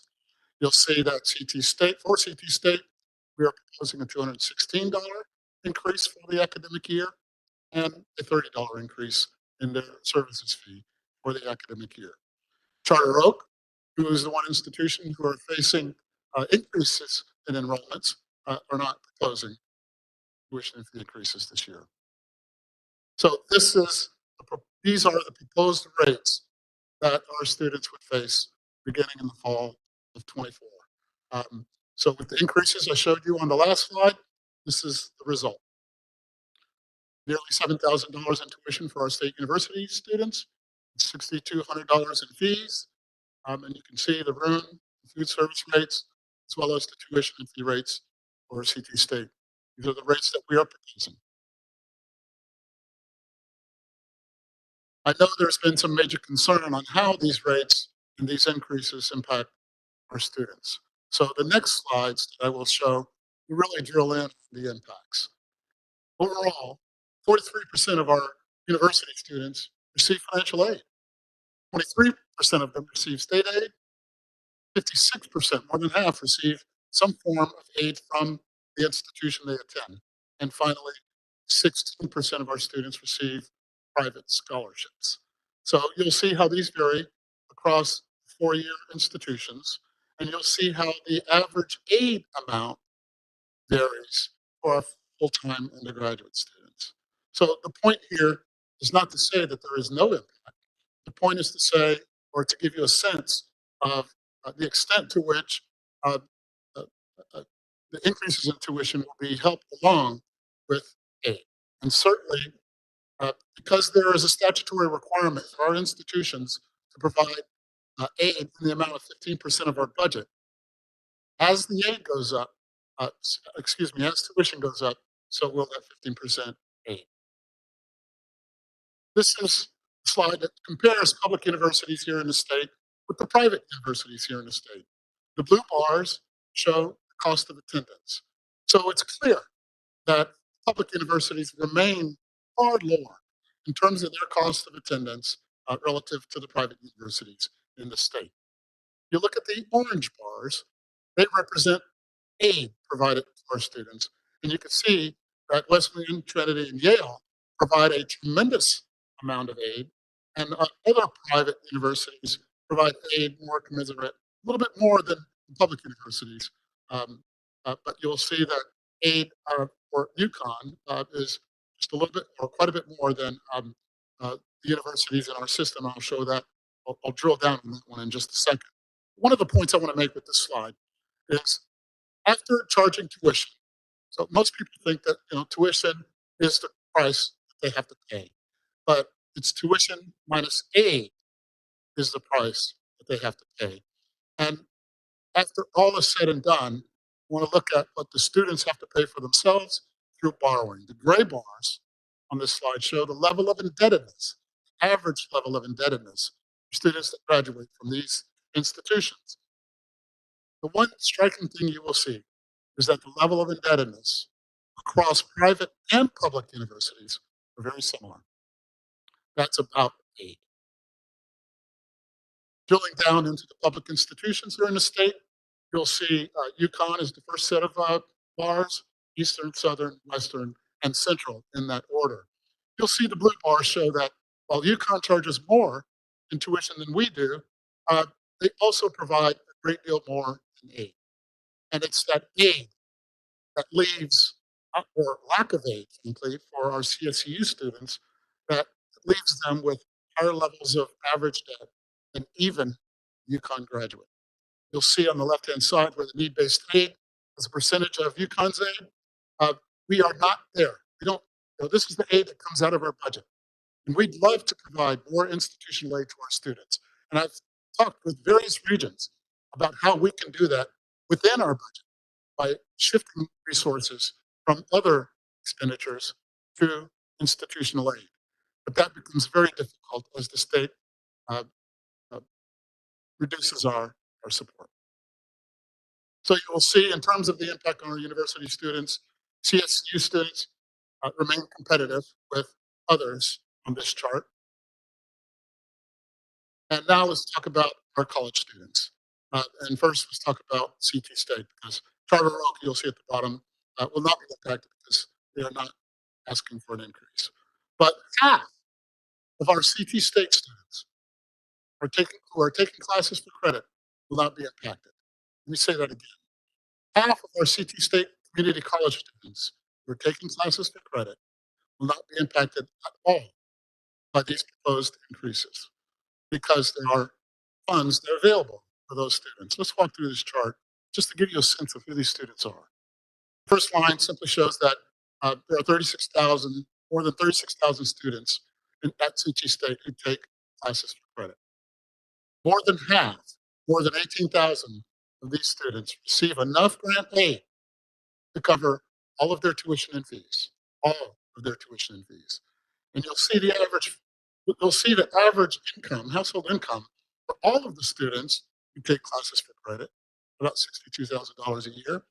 And now you'll see the income, the household income of those students who get enough aid to cover all of their tuition and fees. Those students are the ones we're targeting with this aid. Their household incomes average at about $33,000 a year. The next line, you see that students receive Pell. Those students are from low-income families at all. About almost 15,000 of our students at CT State receive some form of Pell. Students who receive enough Pell to cover all of their tuition and fees. Yes, we have those. There are about 10,000 students at CT State who receive enough Pell alone to cover their tuition and fee costs because their average household income is even lower than $30,000. And so they receive more Pell than even the average student who receives Pell. You'll see that students who receive PACT funds, PACT, of course, is a state program, there are 11,500 students that receive PACT funds. And about 4,900 of those students receive enough PACT funds to cover all of their tuition and fees. And finally, you'll see that there are other students, certainly the ones we are concerned about, and the one whose comments were addressed, about 17,882 students do not receive enough grant aid to fully cover their tuition and fees. Students who and there are another 15,000 who don't receive aid or have filed FAFSA. And you can see that these tend to be our students from um, uh, households with higher incomes. And for our community college students, comparing the price for our community college students with other states and their community colleges, we still are lower than most of New England. This is the final slide. This was not in the Finance Committee's presentation, Chairman Balducci, but in my conversations with regents over the last week, uh, it was clear to me that they wanted to see what the average tuition and fee change has been over the past few years. So on the left-hand side of this slide, you can see that the average change in tuition and fees for CT State is 1.3%. That's the average change in tuition and fees over the last 5 years. So this is CT State for our community college students. This is lower than their peers. You can see the peers in two-year institutions in Massachusetts average 0.1% in the last fiscal year, FY21 to FY22. You can see the numbers for Rhode Island and for New York, their community colleges. We are not increasing our fees as much as those states are increasing their fees on their community college students. Lower in that table, you'll see the average changes for our universities, and you'll see comparators for same three states, Massachusetts, Rhode Island, and New York. We do not raise, our average change for our universities is about 3.1% per year over the last 5 years. That's lower than in Massachusetts and in Rhode Island, but not lower than New York's changes. On the right-hand side of this slide, and this is my final point, again, raising tuition is not a fun thing to do, but raising tuition is not what drives your costs. Tuition minus your aid is what drives what you pay. And when the state reduces their support to our institutions, we have little other choice but to either cut costs, raise fees, or a little bit of both. Nevertheless, an education here at CSU produces a return on your investment that still exceeds returns on any form of investment. You'll see that the average career return on investment for a 40-year career of CSU students is over $1 million.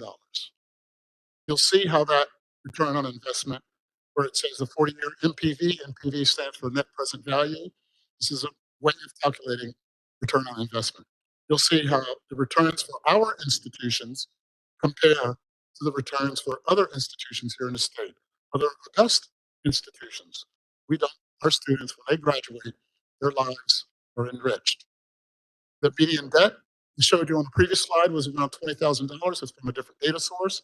These data are from Georgetown University's Center for Education and Workforce, showing median debt levels for our university students well below $20,000 and comparable to some of the top universities, public universities, and private universities in the state. And finally, in that last column, you'll see an earnings to debt return, which is simply average income per year divided by debt. So that suggests that for our students, their average earnings per debt ratio is over 2, which is to say their average income is about twice as much as what we show here as medium debt. So this is the end of my presentation. I'll take whatever questions regents may have. Thank you, Dr. Blanchard. Any questions by members of the committee? Yes. Start with you, David. Comment? Well, it's more than a comment, it's a statement. But let me say, first of all, that I was extremely impressed by the student presentations today.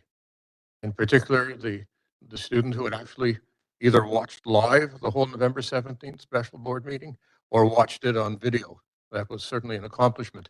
But the eloquence in which that student presented the case against approving this 5% across the board increase was significant, as was that in particular of the older student. I am now in that category of older person, so I can say so, who clearly indicated the importance for the non-traditional students, those students who aren't covered by Pell Grants impact, and the impact that it could possibly have on them. As a preface to my remarks, I note that the proposed 5% across the board tuition and general fee increase marks the culmination of the misnamed Students First plan approved by this board with substantially different leadership and membership, I note, in 2017, and clearly indicates its abject failure. I skipped the details of how we got here, which both Professor Sasanker and I, and before us, Professor Adair, clearly indicated. This will be part of my 2020 to 24 update of the critical history of the BOR, upon which I am working. But with respect to the resolution that is before us, I note the following significant flaws. Number one, the proposed percentage increases are not explicitly included in the resolution, making it difficult, if not impossible, for those affected to fully understand it. This is particularly the case when the resolution is posted in the required state depository, as it refers back to a staff report typically not included. That's a technical problem. Two, the staff report does not contain essential information requested by FAC representatives and at least one voting member of the board. I see him sitting across from me.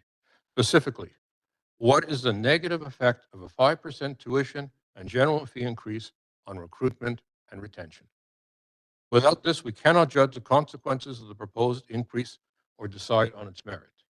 Now, I know that at the Finance Committee meeting last week, I brought this matter up, and VP Blanchard pointed out that it would be very difficult to figure this out. We'd have to go and ask individually each student whether they would continue or not. So I did that.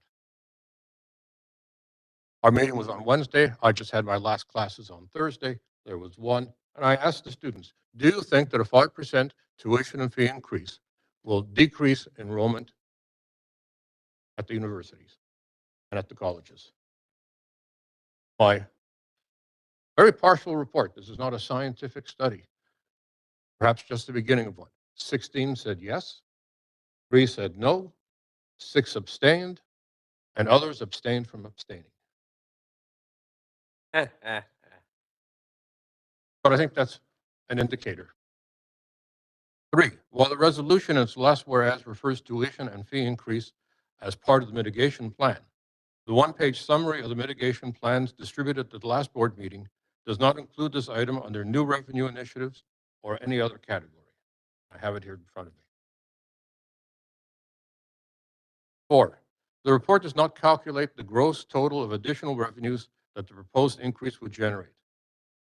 Now, again, at the meeting and today as well, Vice President Blanchard has given us the number $20 million. And I think that's significant.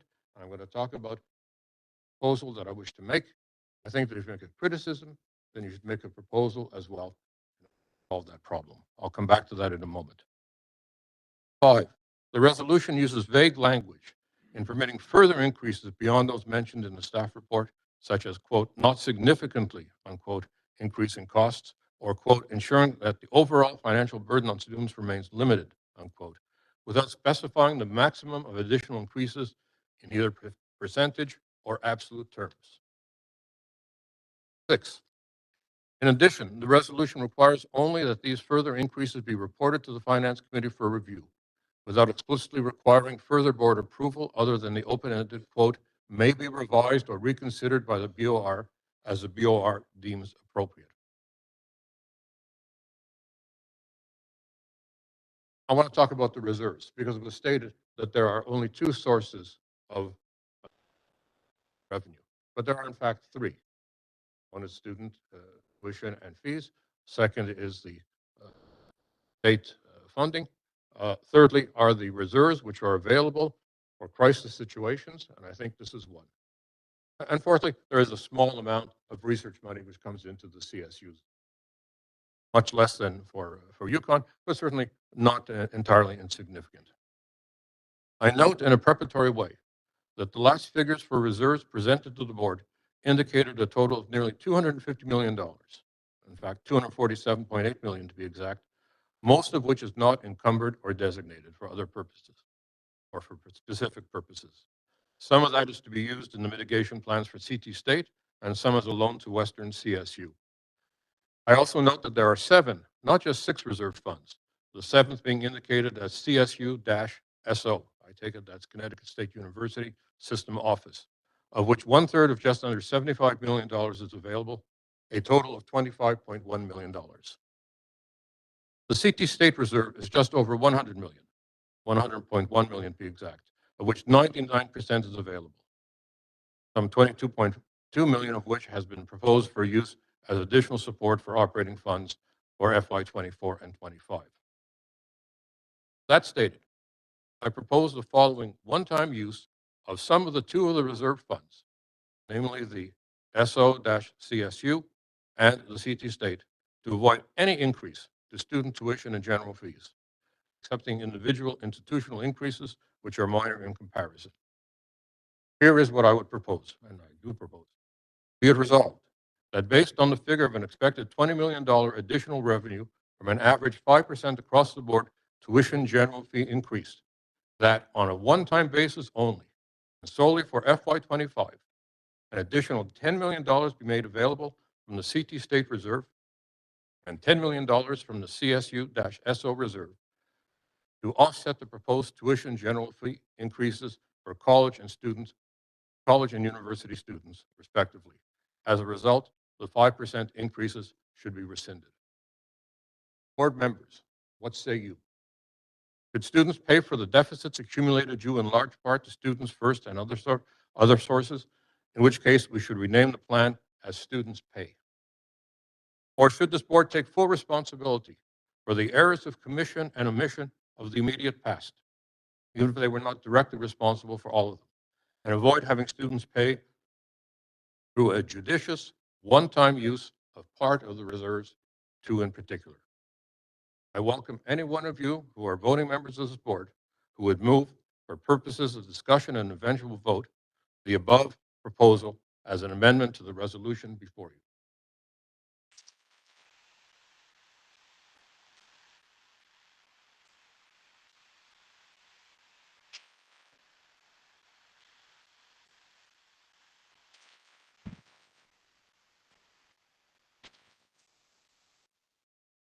Any other comments? Did you want to respond to that at all? I think that was a comment, as Professor Blitz said, so That is a request. It's a request to one of the members, voting members of this board. I am not a voting member of this board. If I were a voting member of this board, I would move that as an amendment. I request that at least one of you move that as a proposal. Again, I'll repeat it, that based on the figure of $20 million additional revenue from an average 5% across the board tuition general fee increase, that on a one-time basis only and solely for FY25, an additional $10 million be made available from the CT State Reserve and $10 million from the CSU-SO Reserve to offset the proposed tuition and general fee increases for college and university students, respectively. As a result, the 5% increases should be rescinded.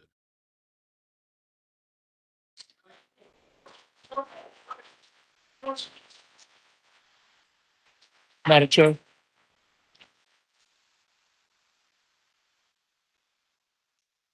thank you, Professor Blitz. Other questions from the members of the board?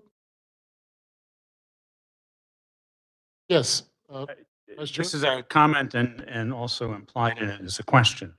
With all due respect, Professor Blitz, I think your analysis is incomplete because it does not, if your analysis assumes that the reality that we face for FY25 will be largely unchanged from the reality we face for FY26, then a one-time only expenditure of $20 million from reserves may well set us up for a larger increase going forward. I don't know what you have in mind for the longer term that will change the fundamental realities that are contained in Vice President Blanchard's. That's just my comment. I'm not expecting to engage in a discussion, but because for that reason, I will not entertain or participate in that additional motion because I don't think it contains all the data that one needs to make on it. Make Other comments from members of the board? I believe Regent Wright had her hand up. Start with you, Elise, and then we'll move over to Zamir. Okay, I'm sorry I was not able to attend your presentation on Finance Committee. I was out of town. But some of the questions I have, I'm not sure that we can answer them today, but I would be helpful sort of going forward to help me understand some of the comments that were made by the students. And one in particular, the ways to assist non-traditional students who do not qualify for Pell Grants. Um, Ways to increase aid, because I know you and I had talked about that, but in particular, what roles do foundations play? And as an example, I know that at UConn, their foundation is extremely active and that foundation does address the needs of folks who may not sort of qualify for some of the aid programs that traditional students qualify for. Um, and I have a question about the services to provide support to and and ways to guide students through the aid process and understanding that a little bit better. Um, I wanted to echo what Regent McCarthy said, that I think that there is more into using reserves than to just apply it at one time because there are subsequent consequences going down the road. And it might be helpful to have a better understanding of how, sort of how reserves should be used. And I believe we've used reserves. Some of the institutions within our organization have used reserves in the past. And I'm not sure that the outcome has been there have been long-term consequences for it. So I think that's important to understand that. With respect to the effect on recruitment and retention, I think that in order to understand that, to do that, sort of more comprehensively, I think you have to address the other issues that I talked about.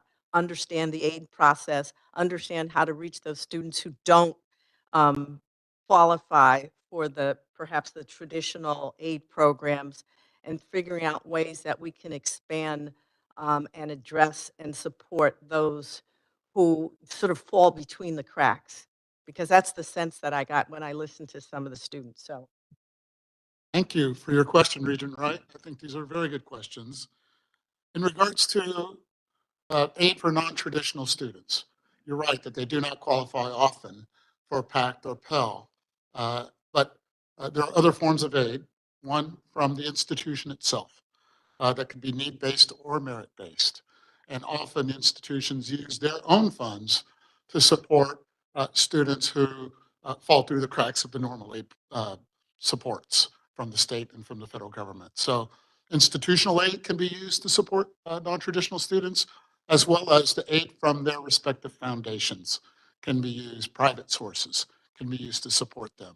One of the things I had spoken with a number of regents about is the idea that we need to find other ways to raise revenues besides relying on the students and asking the state. We always ask the state, but we need to find other revenues to protect our students from these kinds of increases. And I can think of three areas. One is increased work from our foundations. If we can come together with our foundations to ask them to raise more money simply for the students, student scholarships, student emergency support aid, and the like, I think we can go a long way. Two, if we can use our existing real estate assets to generate more lease revenue, we can go a long way to maintain control over our increased revenues to help support our students. And finally, there would be commercial activities that we don't do much of, that other universities do. And we can find ways to do more, raise more revenues through commercial activity. And I'm thinking in particular through licensing our brand, whether it's the sports teams at Western or Eastern or Central, or other things that we can license because we have an established brand. These are traditional forms, let me say alternative forms of revenue that universities tend to look to. So we will have a conversation about how we can raise these revenue forms so that we can keep tuition rates down and keep our students in our programs. As it relates to the FAFSA, the federal government is planning to simplify the FAFSA with the idea that more students would apply because the application for financial aid is one of the more complex documents one might imagine. They are trying to simplify that simply to increase more students that would participate in the federal financial aid program. So we expect to see more students simply from that change, and it would behoove us to do a good job at helping our students, whether they are existing students or new prospective students, to understand how to complete that form so they can access the aid available to them. And finally, with regard to the use of cash reserves are another form of one-time cash. Once used, it's gone. The appropriate use of cash reserves is to use it as a supplement to more fundamental changes on either side of the ledger in a budget. So after you've solved your structural deficit, then and only then should you use cash reserves to help close whatever gaps you may have between your revenues and expenditures. If you have a structural deficit, however, and a structural deficit is when expenditures grow faster than revenues. That's exactly the situation we have. Our expenditures grow faster than revenues. And the main source of our expenditure growth is in personnel salary increases. So once we can get our fisc back into structural balance, then you're in a better place to use cash reserves. If you use cash reserves in a structural balance or structural imbalance, you will use cash reserves until they run out. And we've seen examples of that. And so we would not like to do it that way. Thank you. Thank you. Regent Stewart? Thank you, Regent Balducci. Again, I apologize for not being there in person with everyone today, but I'm still home on maternity leave, hence doing what I can. So no surprise to everyone, I'm rising to oppose this measure today. My comments were what they were in the Finance Committee. They still stand today. I appreciate all of the work that everybody is doing on behalf of the system to try to right-size the system. I understand the financial need. I just have a very strong feeling that it shouldn't be done on the backs of the students until we have our stuff in order. I kind of equate this to raising taxes, just equate this to being a mayor, because that's what I do for a living, right? You always do this. You raise taxes when there's no other option of, things to cut or ways to raise revenue. You put it on people at the very end. And I just don't think that we're there yet. I feel pretty passionately about this, especially because most of the students and families that I serve in the city of New Britain are negatively impacted by this. They are community college students. They are students at Central Connecticut State University. This is going to adversely impact them, and therefore I'll be casting my vote in as no today. Thank you.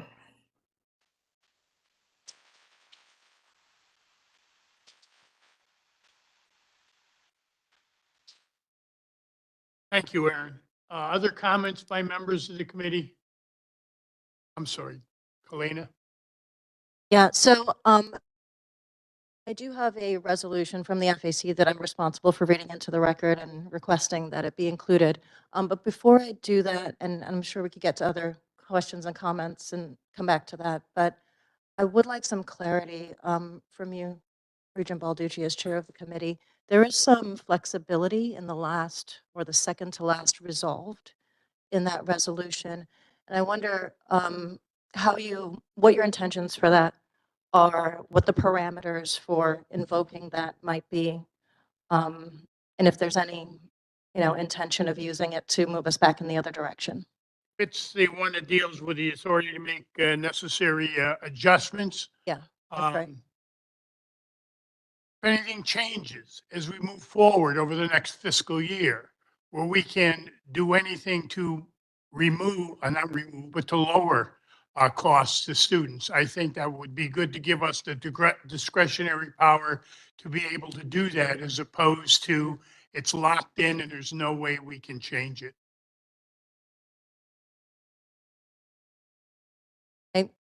I'll get to other hands and then read the resolution. Luis? Sorry, Luis. Thank you, guys. First of all, I think it's very important to highlight the students. Thank you guys for being here, and I think we really appreciate your comments here.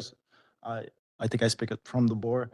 I mean, me myself being an immigrant and a student, first generation student, and being the oldest of 5 siblings, you know, I can attest to like how much of a burden it is to pay for college myself. I think it's a really difficult decision that we're all facing here today. Um, it's not easy for any of the board members to be talking about tuition raises. And myself, I can attest to how much effort entirely the board has worked into putting a lot of thought and effort into this decision that is being made today. Um, you know, I think based on the information that CFO Blanch has provided and the leadership, myself, even though I am going to be a student who's going to be impacted by this, I think that if we think long term, this decision is going to impact even farther up the road students if we don't do something about it. And I think currently the issue lies in the lack of funding from the state. I think that's where focus should be, right? We should not be blaming each other. I think we should all focus and try to put more pressure into the state because of the lack of funding from the state is the reason why we're here. So that's all I have to say. Thank you.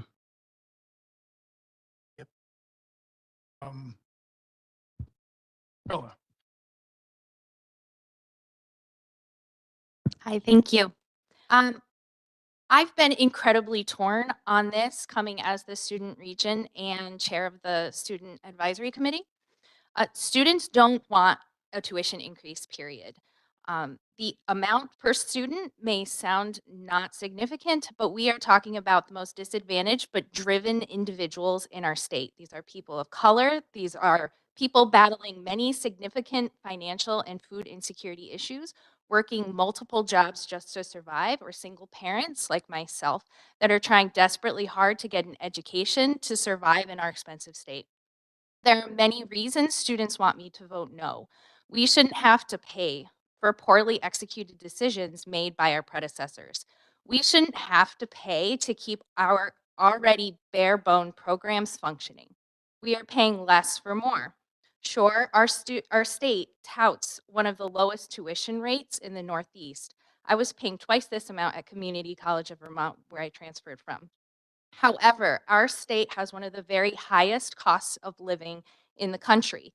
The predecessors to the Board of Regents understood this and insisted on keeping our tuition low.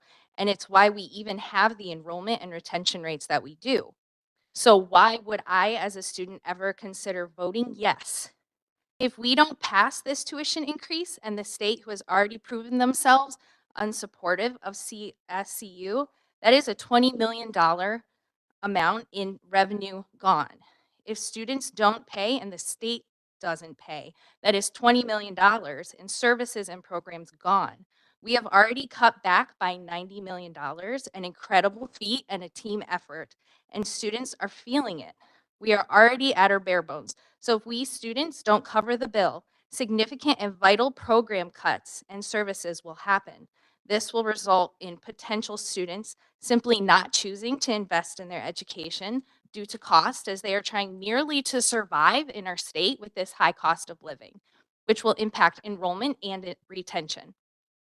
Others will leave altogether to move to more affordable states with more affordable educational options and opportunity for upward mobility.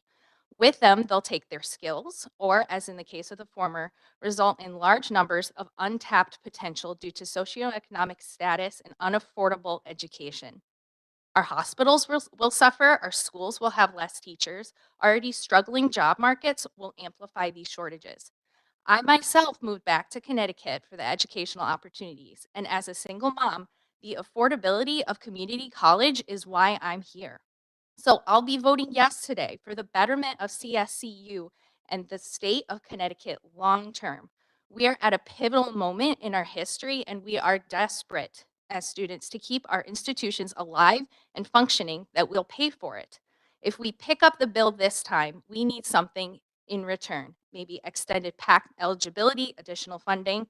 We and the entire state can't afford to have this unravel. And over the next few months, legislators will hear our student voice, and we will need answers.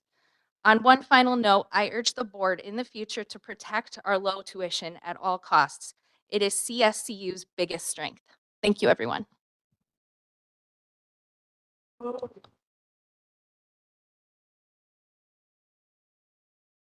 Thank you. Any other comments by members of the board?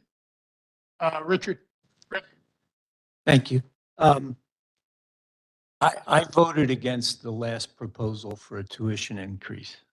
And one of the issues we discussed at that point was the relationship between cost and enrollment and retention.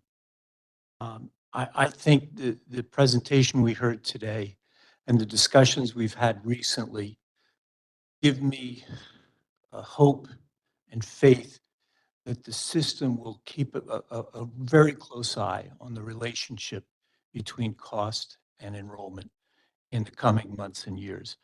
And that I think is an important step forward. Our comparison in tuition and fees to other schools in this region of the country um, is information that I had asked for the last time too. And I'm encouraged by the way we compare to some of the other systems in New England. And then finally, and other people have alluded to this, Rich, given the state decision on our aid, our support, and the state's decision on how fringe benefits are handled, we're in a very different situation today than we were the last time we had this discussion. And it's painful to have to consider and vote on this recommendation. But I think we have to do it, given the reasons I just provided. Thanks. Other comments by members? I will try to keep this brief. Anita? I On the CSCU system. I absolutely appreciate and resonate with the stories and the considerations of the students.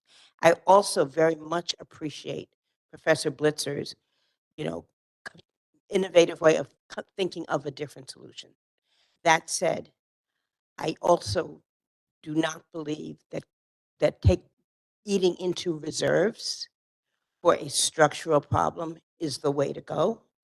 So for that reason, I am going to support the resolution, but I'm also going to very much support that we should not be in this position next year, that we should very much not only pressure and educate our state education, our state legislature and our governor regarding the absolute benefit of supporting our higher ed system, but I also think the revenue sources need to be diversified.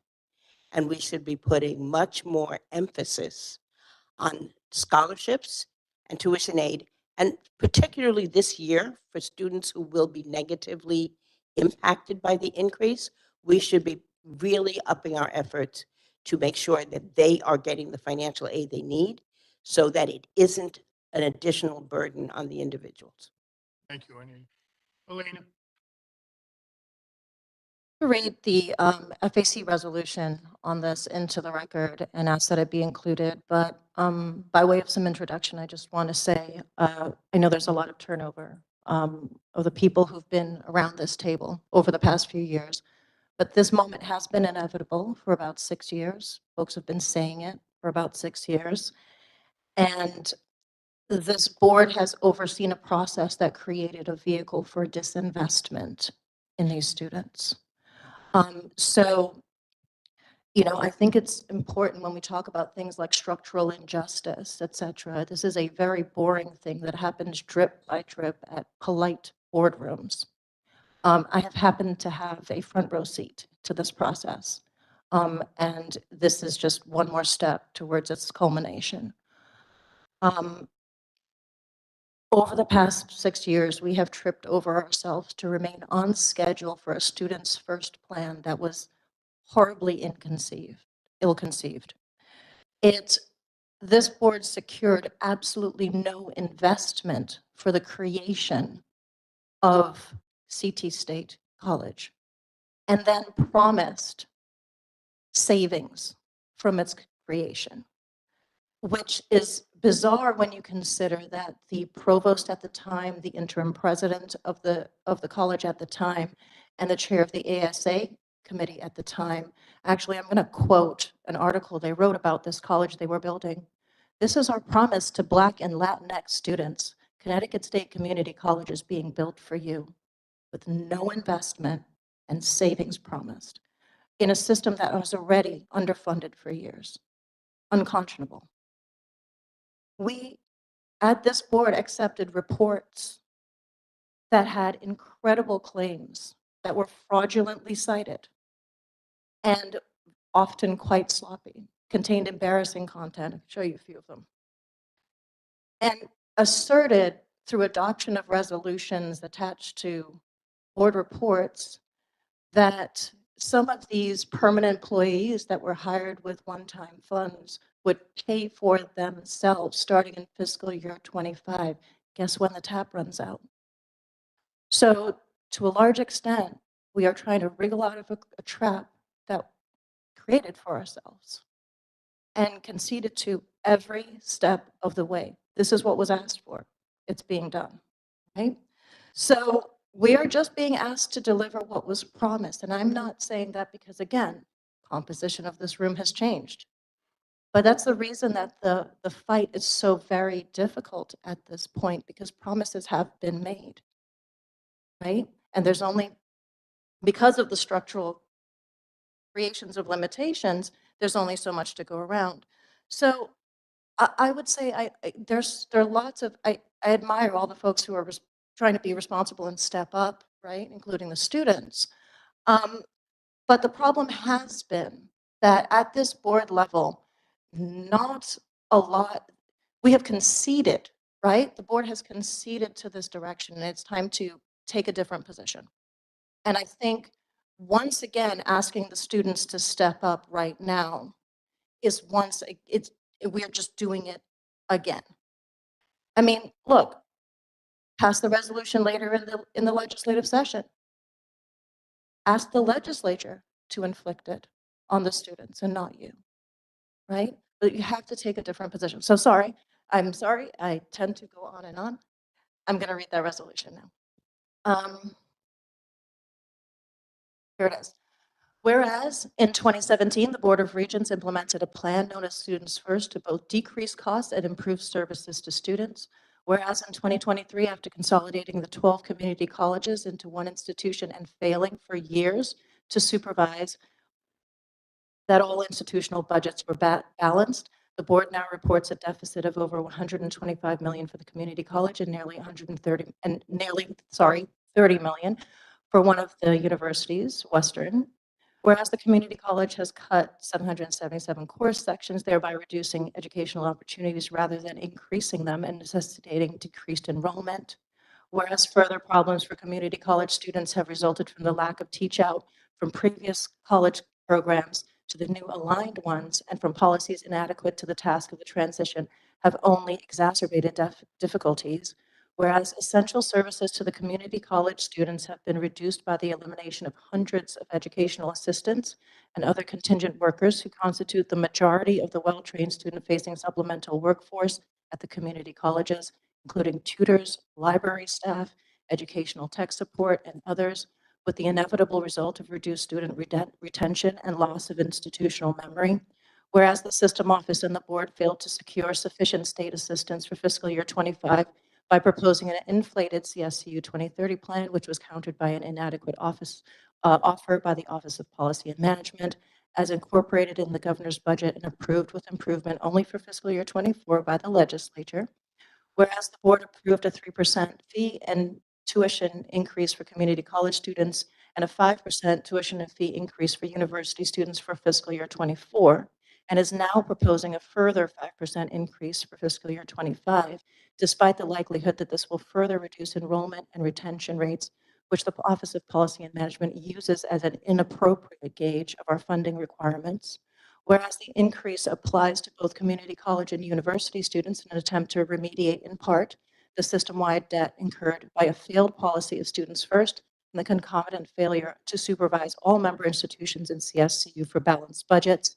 Whereas this effort to remediate through increased tuition is simultaneous with remediation through significant cuts to institutions, requiring students to pay more, far less, and to do so amid disruption caused by the launch of the new community college.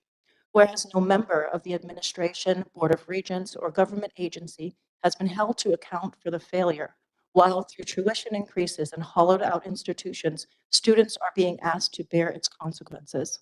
Whereas the disproportionate impact of the mismanagement and state underfunding on the community colleges represents a significant failure of the Board of Regents in its responsibilities to the public higher education in the state, whereas the impact has had the exact opposite effect of the advertised benefits of the board initiative, that is students first, to benefit economically disadvantaged and students of color, a negative impact which satisfies the definitions of both institutionalized racism and structural injustice.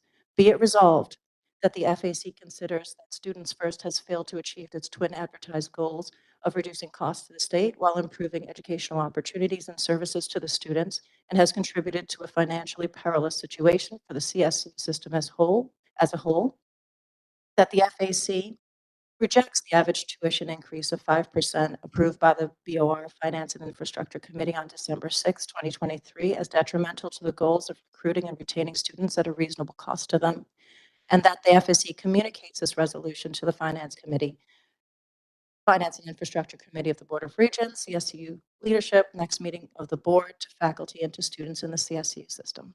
Thanks. Thank you.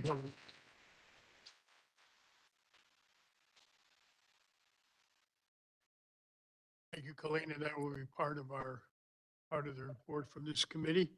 Other comments? Yes. Go ahead. Lloyd, can I ask you to bring up one of the slides you had? And particularly, it's the one that describes the differences in fringe cost rates.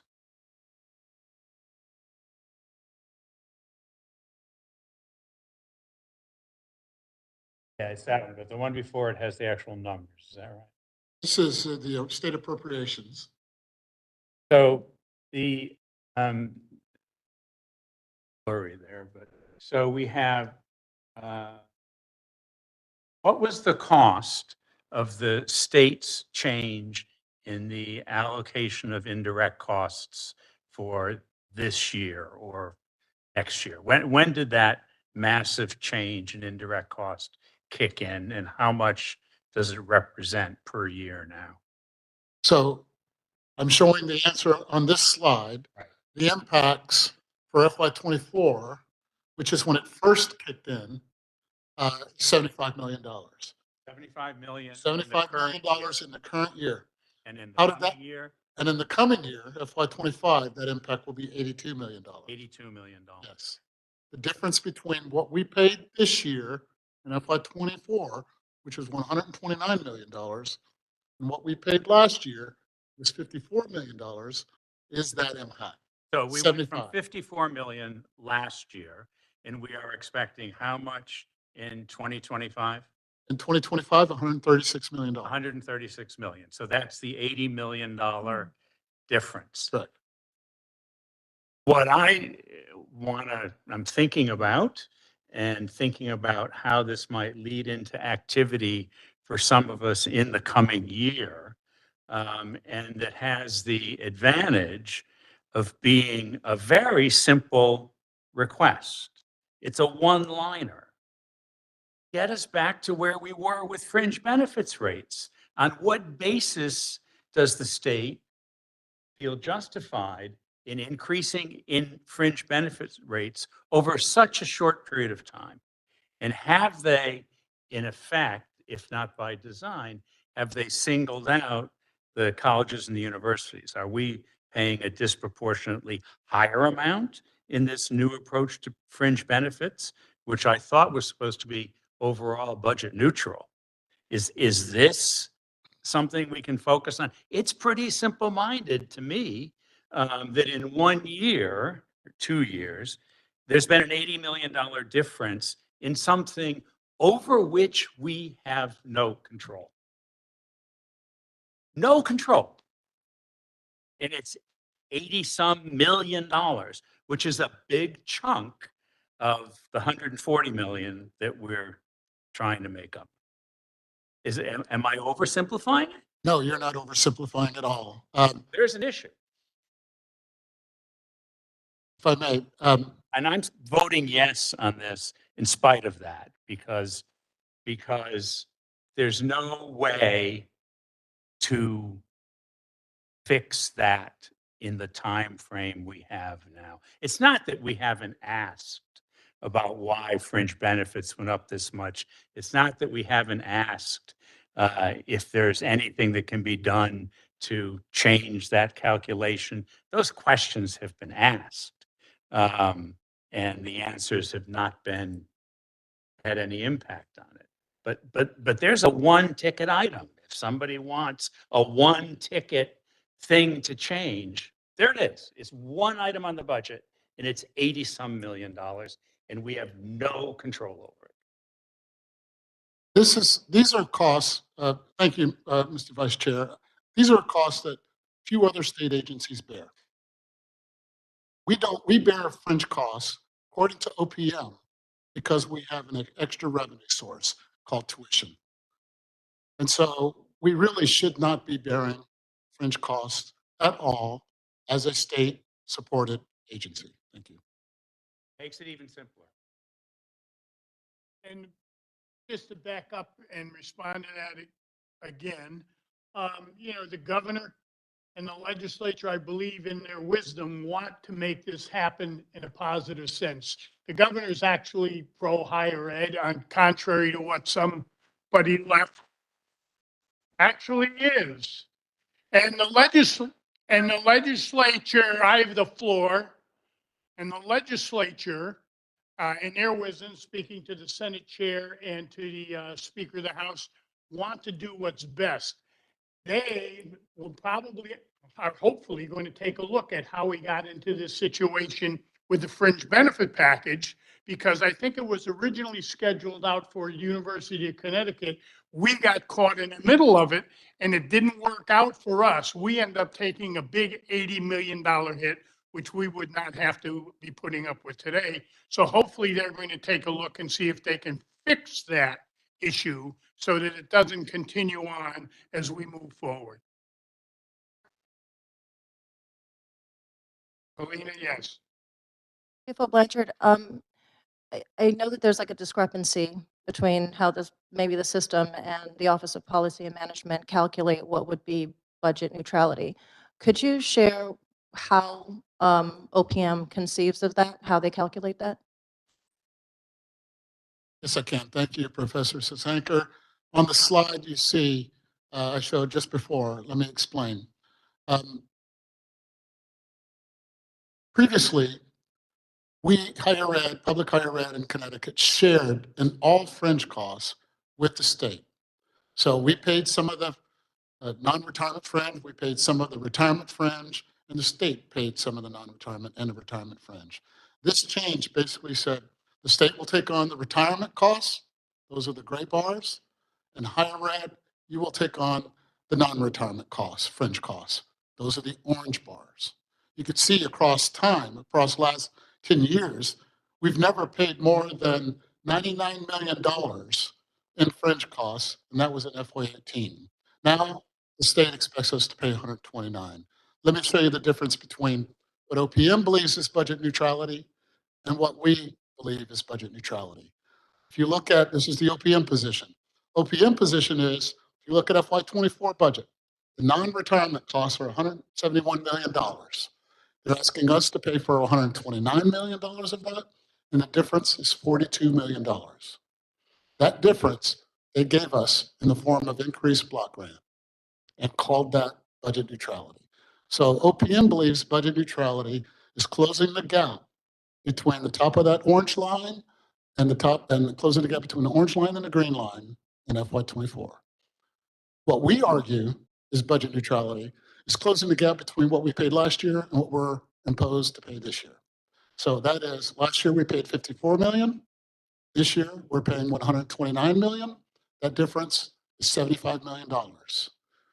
My argument here is that the state believes that they've made it budget neutral by adding $42 million to our block grant, despite reducing our one-time support by over 100 million. We argue that we paid 54 million last year for these costs, and now you're asking us to pay 129 million. So that's the difference between how they think about budget neutrality and how we think about budget neutrality. What, tuition funds, the amount, they're just toggling it to the amount that we receive through tuition? That's correct. So they're straightforwardly asking That's correct. more tuition dollars. David?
Of the available reserve funds.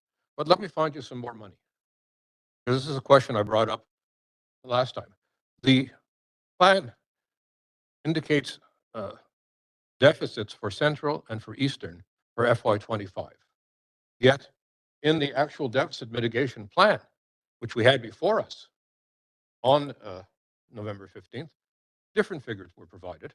And when I look at them, there is a difference of $19.8 million for Central and $10.1 million for Eastern. That's nearly $30 million, $29.9 million, which I just found.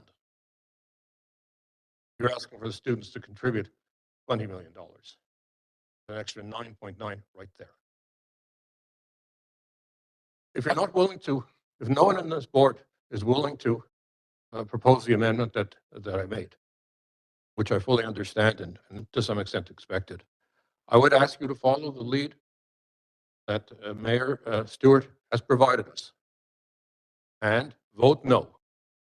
If you think that there are significant features of this plan which are not ones which you can fully support. I think that would be important as a symbolic indication of some reflection and some critical thinking on the part of this board. Thank you.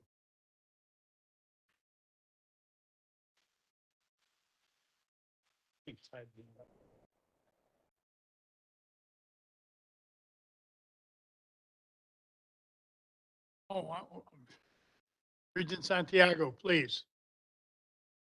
That's okay. I took my hand down. We can just move forward.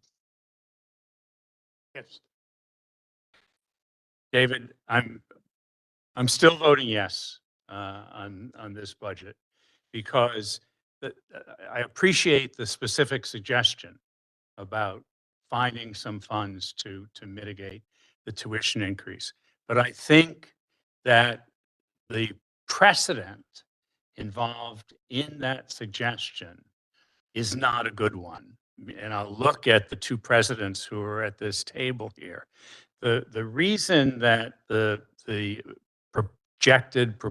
projected deficits at Eastern and Central went away between the two dates that you were looking at reports was that those institutions, under the leadership of their presidents and staff, actually undertook the responsibility of reducing their costs and or increasing their revenues. And so I worry about that approach because in effect what it's saying and I realize I'm stepping out here and being blunt, but what it says in effect is that if two of our institutions behave responsibly and quickly to mitigate the difficult situations they find themselves in, that then as a system, we're going to take the results of their efforts and spend them somewhere else. I think that's a dangerous precedent. If I've got it right, that's a very dangerous precedent. Other comments by members of the board? Thank you, Jim. Before we move this, I move this resolution. If not, Madam Chairman, I would like to move adoption of the 2025 tuition and mandatory fee increases and schedule as presented in the attached staff report and attachments. Thank you. All those in favor? Aye. Aye. Thank you. Second. Opposed for the record, Regent Stewart. We were getting the second. Now we're going to the vote. Now we're going to a vote. Please excuse that. So after we made the motion and the second, we now are voting in favor of, voting for or against the motion as presented. All those in favor, please signify by saying aye. Aye. Aye. Opposed? Opposed, Regent Stewart. Abstentions? One abstention. Noted. The resolution is approved. We're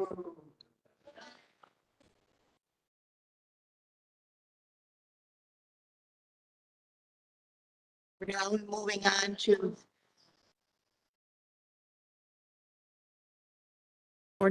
on to the Human Resource and Administration Committee. The Sophia Happening Chair, there was no report from that committee. We have, with regard to the Executive Committee, there's no report from the Executive Committee. Before I call for motion, excuse me, David, go ahead. Thank you, Madam Chair.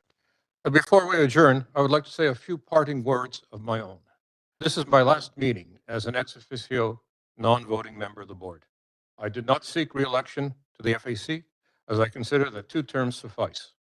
I know my replacement as CCSU representative to the FAC will continue to defend the autonomy and integrity of our university. And I'm convinced that FAC University representative will succeed me as co-chair for the 4 CSUs, hopefully someone with an economics or finance background to continue on the Finance and Infrastructure Committee.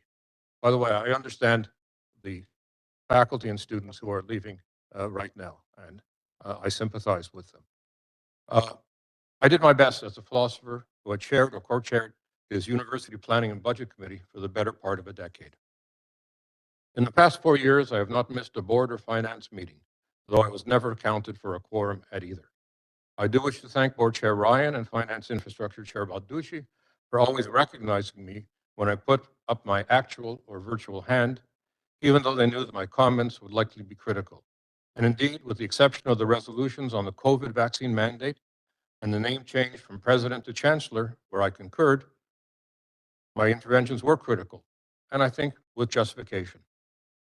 I found informal meetings with then President Cheng, as his title was at that time, as well as Provost Katuria, Vice President Blanchard, and Vice Chair McCarthy as helpful in favoring the exchange of viewpoints, though more limited in bringing about results. It is not appropriate to go into details about agreements and disagreements at this juncture, especially as I wish to make my remarks as short as possible, sadly, it'll take 2 pages, so we can adjourn as soon as possible. I have followed 2 maxims in my critical comments: seek truth from facts and speak truth to power. I think these maxims go well together, though you may know they come from very different political perspectives and parts of the world. Deng Xiaoping during a period of reconstruction after one of chaos in his country, and Justin Bayard during the civil rights movement in this country. I suspect that this is the first time that either name has been mentioned at a board meeting. I'd hope that in assuming a leadership role in the FAC and as a consequence joining in a limited role as board, that I could effect greater change than I was able to do. Again, I leave the details for another time, though I will update the critical history of the BOR, which I have already produced for the period 2011 to 2019, to update to the last 4 years. And fear not, I do not plan to finger point, but rather draw lessons from a series of flawed resolutions and failed projects in terms of their stated goals, from Transform 2020 through Students First to CSU 2030, so that in the future, similar situations may be avoided. I especially want to thank the current chair of the FAC, Kalina Sasankar. She has done far more than I, not only in terms of representing her faculty during a difficult, dare say, traumatic period for community college faculty and staff, but she has also established solid relations with legislators and executive branch staff, as well as national organizations dedicated to the advancement of public higher education. She has gone above and beyond the strict requirements of her function to alert the community college executive of brewing disasters, of which the lack of teach out from academic programs and the more recent CPOS self-imposed fiasco. And if you don't know what CPOS is, it's courses and programs of study, and you can ask Professor Sasankar just how badly that went, are but two examples. I hope that she continues on the board, despite the obvious handicap of ex officio non-voting status. According to the FAC, a regular agenda item at board meetings would be of value in permitting the FAC she has so successfully headed to accomplish its statutory role of advising and assisting the board. There is one further item on my agenda beyond the above-mentioned 2019 to 2023 critical history, and that is the 2023 annual report of the FAC to the appropriate legislative bodies concerned with public higher education. I expect that will be completed by mid-January, and we will distribute it to the board members as well as interested members of the executive branch and the public. We had a good discussion at the last FAC meeting specifying the items to be evaluated, including the issue of the relation, not only the FAC and the board, but also the relations of the board to the system office and to the constituent institutions of CSCU. The problem, as I stated before, is one of over-centralization and consequent delocalization. That's a term which I may or may not have invented. Perhaps it's in the same category as Chancellor Chang's systemness. Over-centralization and delocalization to the detriment of the distinct missions of the colleges and universities and the ability of each to thrive and innovate. We are a system of systems where the appropriate flow of policy should be bottom up, not top down. Each of the now 6 constituent systems can and does provide all the educational content needed to recruit, retain, and graduate students, as well as recruit and retain qualified faculty able to teach and contribute to knowledge. But these constituent units could benefit from cooperation and coordination in specific areas based on mutual consent. That is, however, inconsistent with the top-down command and control model that has been seen to our detriment in the past. It implies a much more modest role for the system office and its executive to listen and learn, and to communicate and consult with faculty, staff, and local administrators in order to better serve our students. In that context, I hope that the board will take seriously, in a far more substantial way than it has up to now, the importance of reviewing and revising its plans and policies. If you're hesitant to take my word for it, may I suggest you follow the example of our governor, who has recently retracted a plan for electric vehicles for the mid-2030s after reviewing criticisms. I presume he will revise and resubmit an improved plan at a later date. Had a similar attitude been taken towards Students First project, we would not be in the present fiscal and academic straits we now face. In closing, I want to repeat what I said before. We share a guiding principle, that of protecting and promoting public higher education in our state, and that should provide common ground to review and revise policies, including the current one, student tuition and general fee increases. I consider that we also share what Governor Lamont has appropriately called our Connecticut values at a time when in our country and worldwide, the notion of public goods and scientific knowledge are under assault. If we can communicate and consult, listen and learn, and review and revise, we can contribute to protecting and promoting our two college and university sectors of public higher education.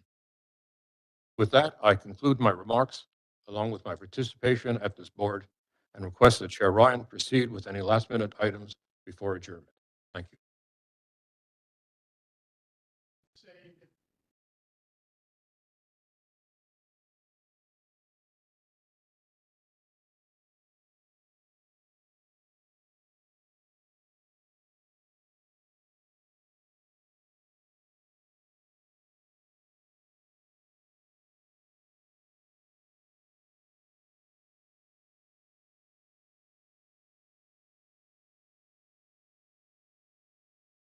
of issues, which I think is is a fine example for the faculty and staff that you represent.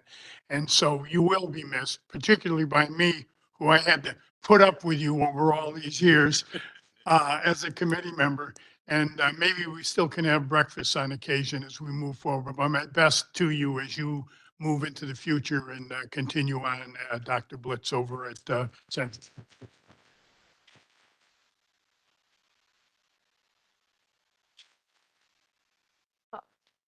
Thank you. And as we move on, I'd like to also add, we are going to miss you, David, and I've enjoyed our breakfast meetings, and I think we can get together now on a different level perhaps and discuss very, very important items that affect all of us and especially our wonderful students. So thank you for your contributions, and I'll follow you up to Northwest Corner after our meeting one of these days. Before I call for a motion to move to executive session, let me state that the board will move to executive session for the purposes of discussing collective bargaining issues in the appointment, employment, performance, evaluation, health, or dismissal of a public officer or employee. No votes will be taken in the executive session. Additionally, there will be no discussion, action, or votes by the board following executive session. The only action following executive session will be a declaration of adjournment by the chair. Chancellor Chang, Provost Couturier, CFO Blanchard, Jessica Paquette, Peter Lippman, Adam Joseph, Danny Aniello, and Chris Engler are asked to join the regents in executive session. Therefore, allow me to call for a motion to move to executive session. May I have a motion? We have the motion. Thank you. A second? All in favor? Aye. Opposed? The motion carries. The open portion of our meeting has concluded. The live streaming has been stopped. Madam Chair, the live stream and recording have